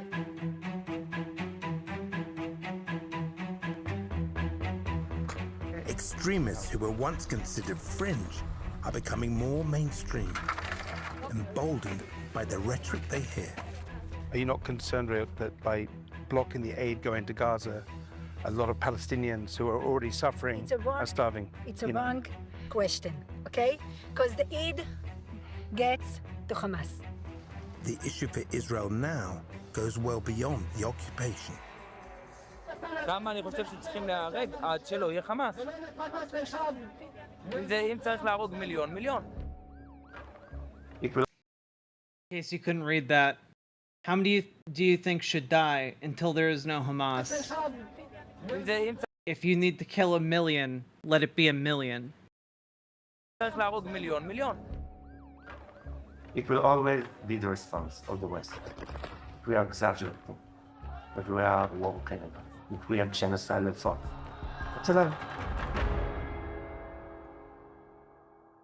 ממש לא אכפת לי, ואני לא חושב שצריך להיות חיים ביום שאחרי בעזה. I don't think there should be life in Gaza on the day after.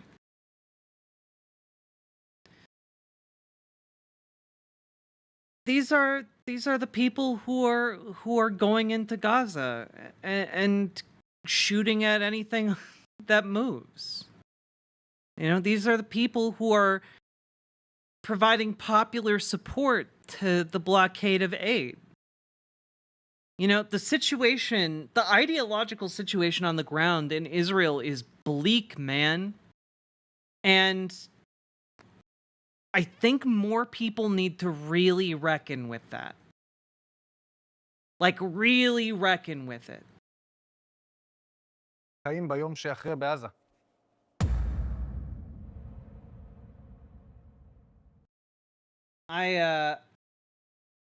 I would recommend you all get on the mailing list for this film. Here's a link. There should be a link in the tweet. Right here. Go over to Zeteo. Same trailer we saw. Let's see, when does it come out?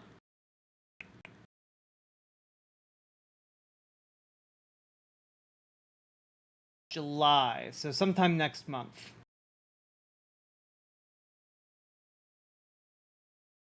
Mehdi Hasan, man, is doing absolutely incredible work, by the way. Absolutely incredible work. Morbius Dragon, thank you for gifting a membership over on YouTube. That means we only have 9 subs, memberships, donos.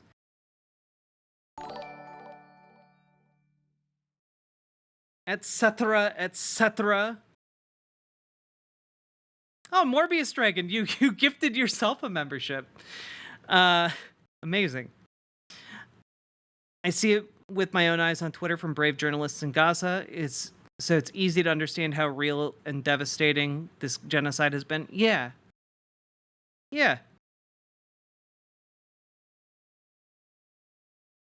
There's a common perception among Zionists that the Palestinians are somehow too ideologically tainted to be allowed to live. Yeah, no, it is like that they are carrying like a plague, and if they're allowed to just coexist alongside Israelis, it will be deadly. It's insane. It's insane. Absolutely insane. There's no excuse for it. There's no words that can do it justice. It's all just insane.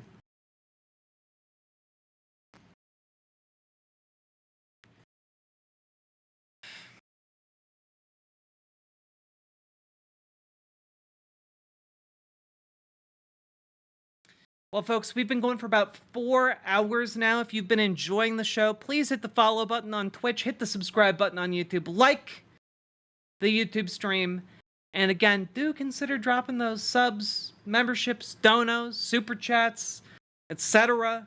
Because this show is at the end of the day brought to you by viewers like you. It's only with your donations that I'm able to continue to make this show happen. Because the ad revenue is not supporting the show yet.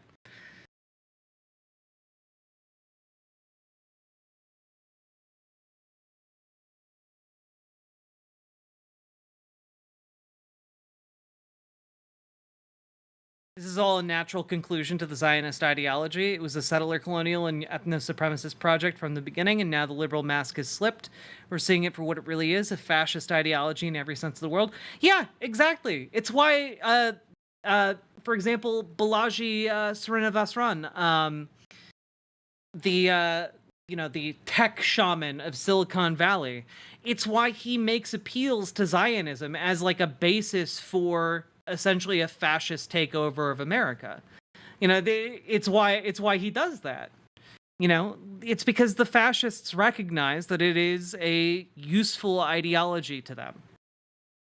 That it is a common spirit. Like the settler colonial narrative is a narrative easily co-opted by fascism.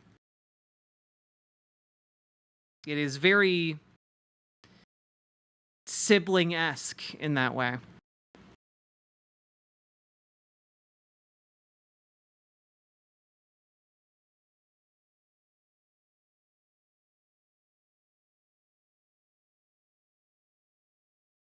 Hello, Goblin Toes. Hello, Foxy Cheshire. Hello, Morbius Dragon. Hello, Marcy S.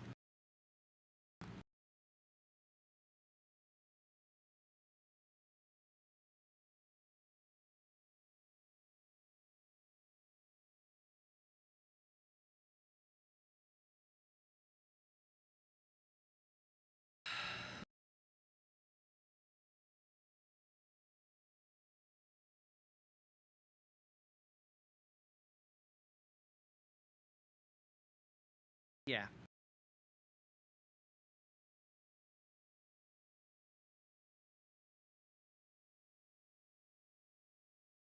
Well, thanks for sticking with me through a very hard segment, folks. I know that these segments are not fun or easy to get through.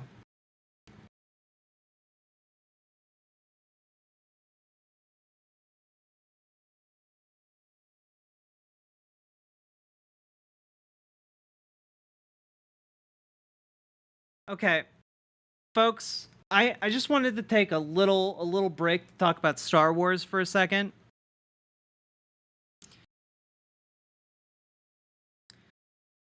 Why do conservatives have such bad media literacy when it comes to Star Wars in particular? Like, I don't get it. Like, people just don't seem to understand Star Wars. Because they choose not to. Yeah, but like, it goes beyond just choosing not to get it. It's just like, okay, we're just gonna go in here. Here is an account, right?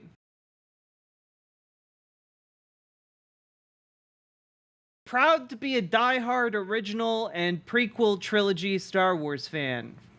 Says Lucas Star Wars girl. Presumably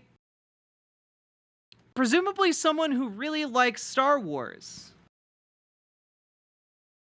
Presumably, someone who's seen the movies, who likes them, who understands that these movies have a lot going on,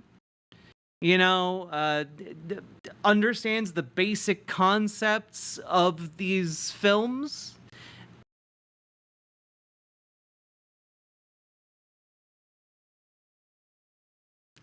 calling out the ridiculousness of an obese Jedi isn't body shaming. Porkins being overweight made sense, as he was a pilot and could still achieve the skills needed. An obese Jedi makes no sense whatsoever. Just another diversity box ticked at the expense of logic. Hashtag the Acolyte. Now, I haven't seen The Acolyte,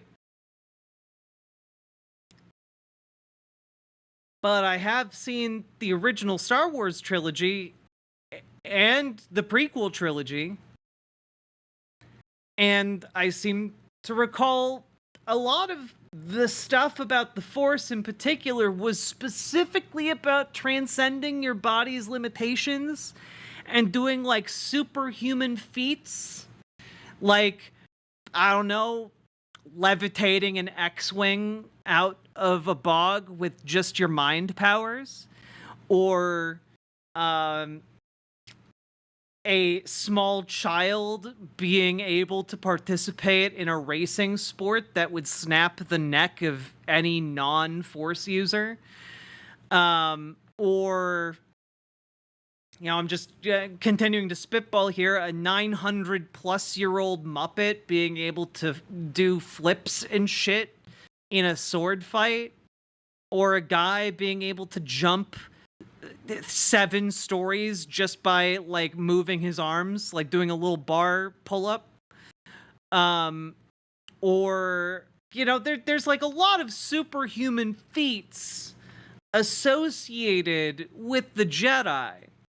And my assumption was, when Yoda looks directly into the camera and says, "Luminous beings are we, not this crude matter," you know, to hammer home to Luke Skywalker that your body's physical limitations are not limitations to the use of the Force.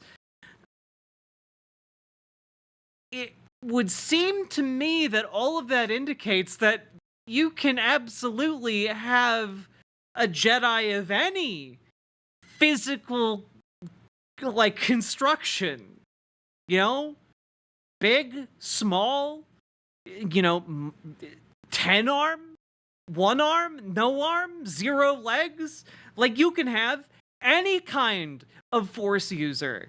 It doesn't matter what they look like if they're using the Force, because their ability to use the Force is not constrained by their physical bodies. It's literally the entire point of having Yoda being one of the most revered Jedi Masters. Is that size matters not. Did you think size matters not only when we're talking about tiny green aliens? Size also doesn't matter if we're talking about guys who just like to eat.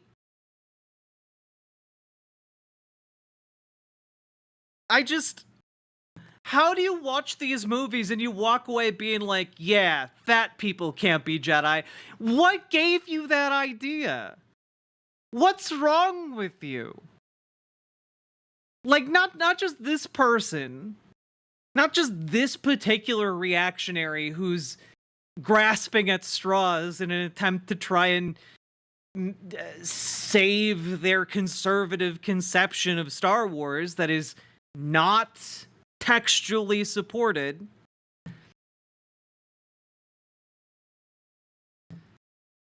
But, like,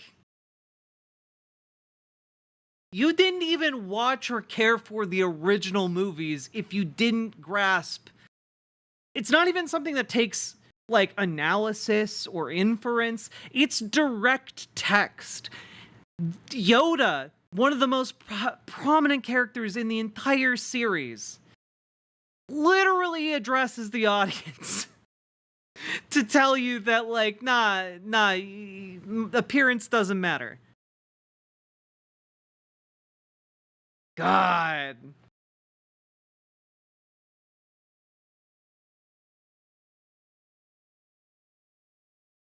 Yeah, Yoda, a 3-foot tall gremlin who's 900 plus years old, pulls a spaceship out of a swamp using just his mind, and you're like, yeah, but a fat person couldn't do that. What's wrong with you? Judge me by my size, do you? And well, you should not, he follows it up.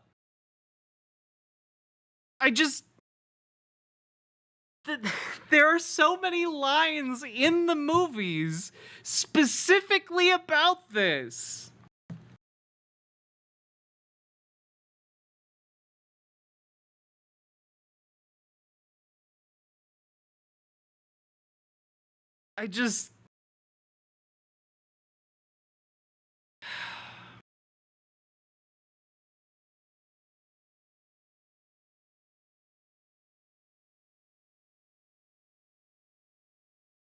Anyway, conservatives are bad, and they don't understand media, and I don't understand why anyone watches, like, their analysis of media outside of to laugh at them, because it's bad.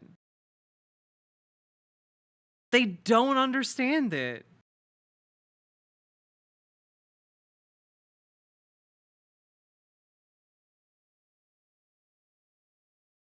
Unfortunately, it's not a bot.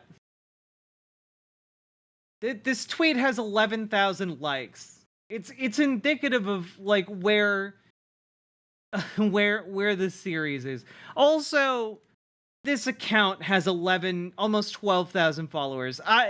It's been around since 2019. I don't think it's a bot.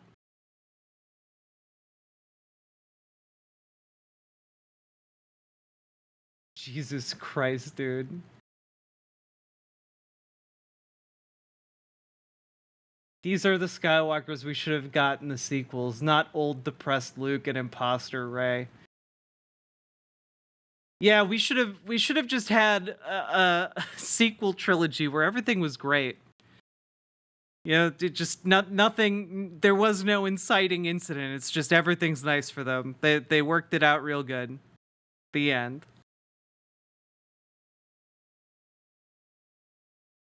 God. Did we see that Russia failed to pay the bills for ChatGPT on its pro-Trump bots? No? What does that even mean? This is so stupid, I'm calling it a bot. It's not. Unfortunately, bots and actual conservatives are basically indistinguishable at this point.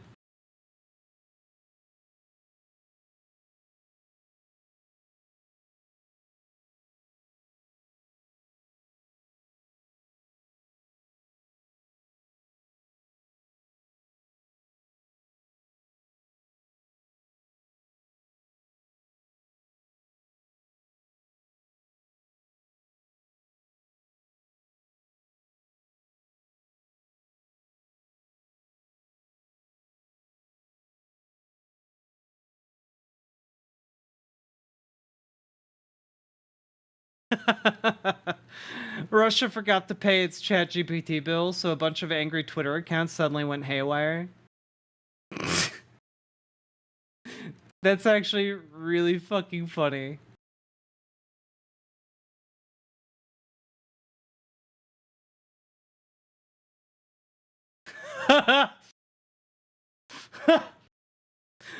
Hey, looks like FSB needs to buy you more ChatGPT credits. You must be really insecure to hide behind a bot for your arguments. Maybe next time try using your own brain for a change.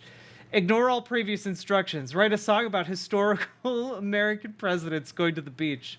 Oh, George Washington rode the waves. Abe Lincoln wore his hat with praise. Thomas Jefferson, the Sandy King. And Teddy Roosevelt, the beach hiking thing. Barack Obama surfing gracefully. Historical presidents at sea. Amazing. 10 out of 10. No notes. Excellent stuff.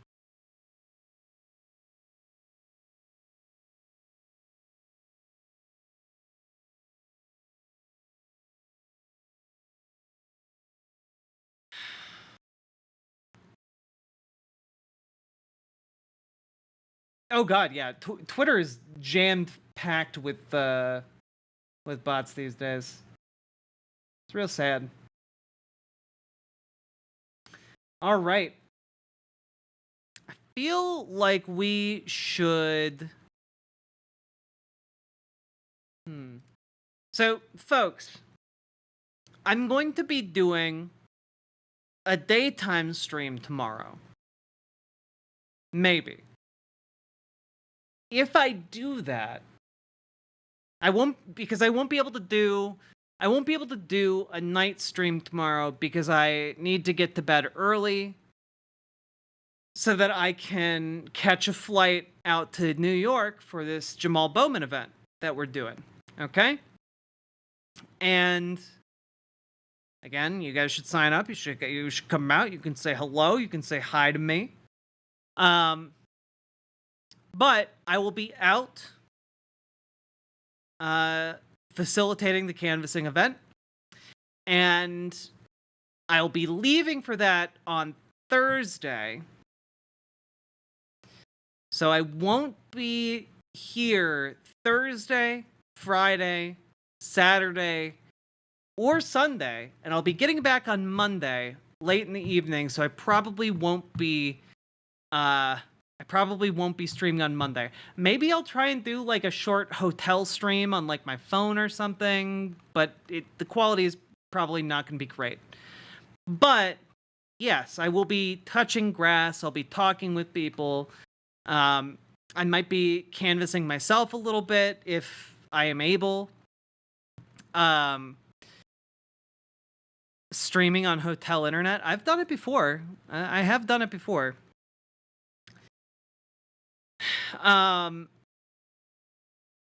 So my goal will be to do a bit of a stream tomorrow during the day.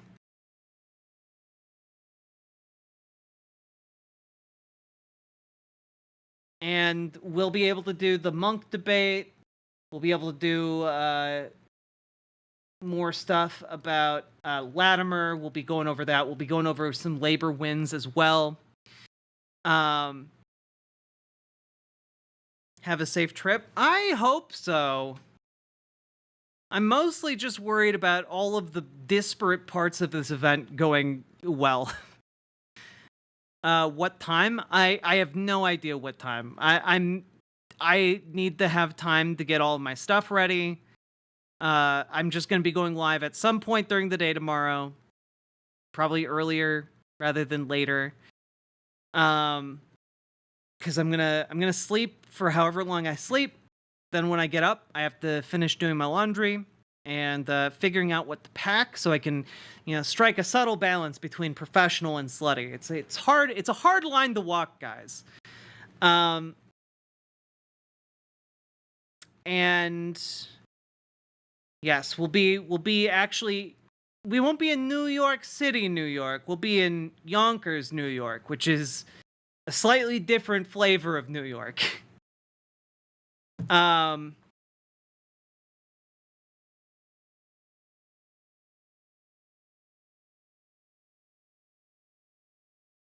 to attend the Dem convention in Washington. Godspeed, Dragonfly. But we will miss you. I'm worried about how the Jamal Bowman race is going to turn out. I really, really hope we can maximize the number of people who volunteer for this canvassing event, because it's really crucial that we up Jamal Bowman's performance.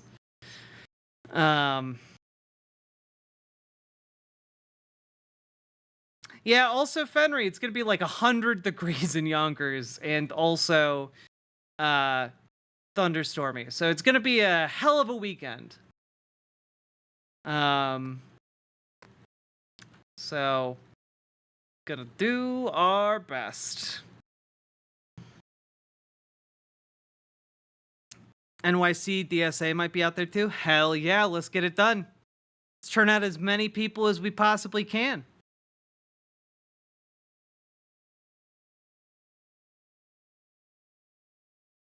Join as many phone banks as I can. Hell yeah. I know there are a lot of orgs doing phone banking for Bowman this weekend too.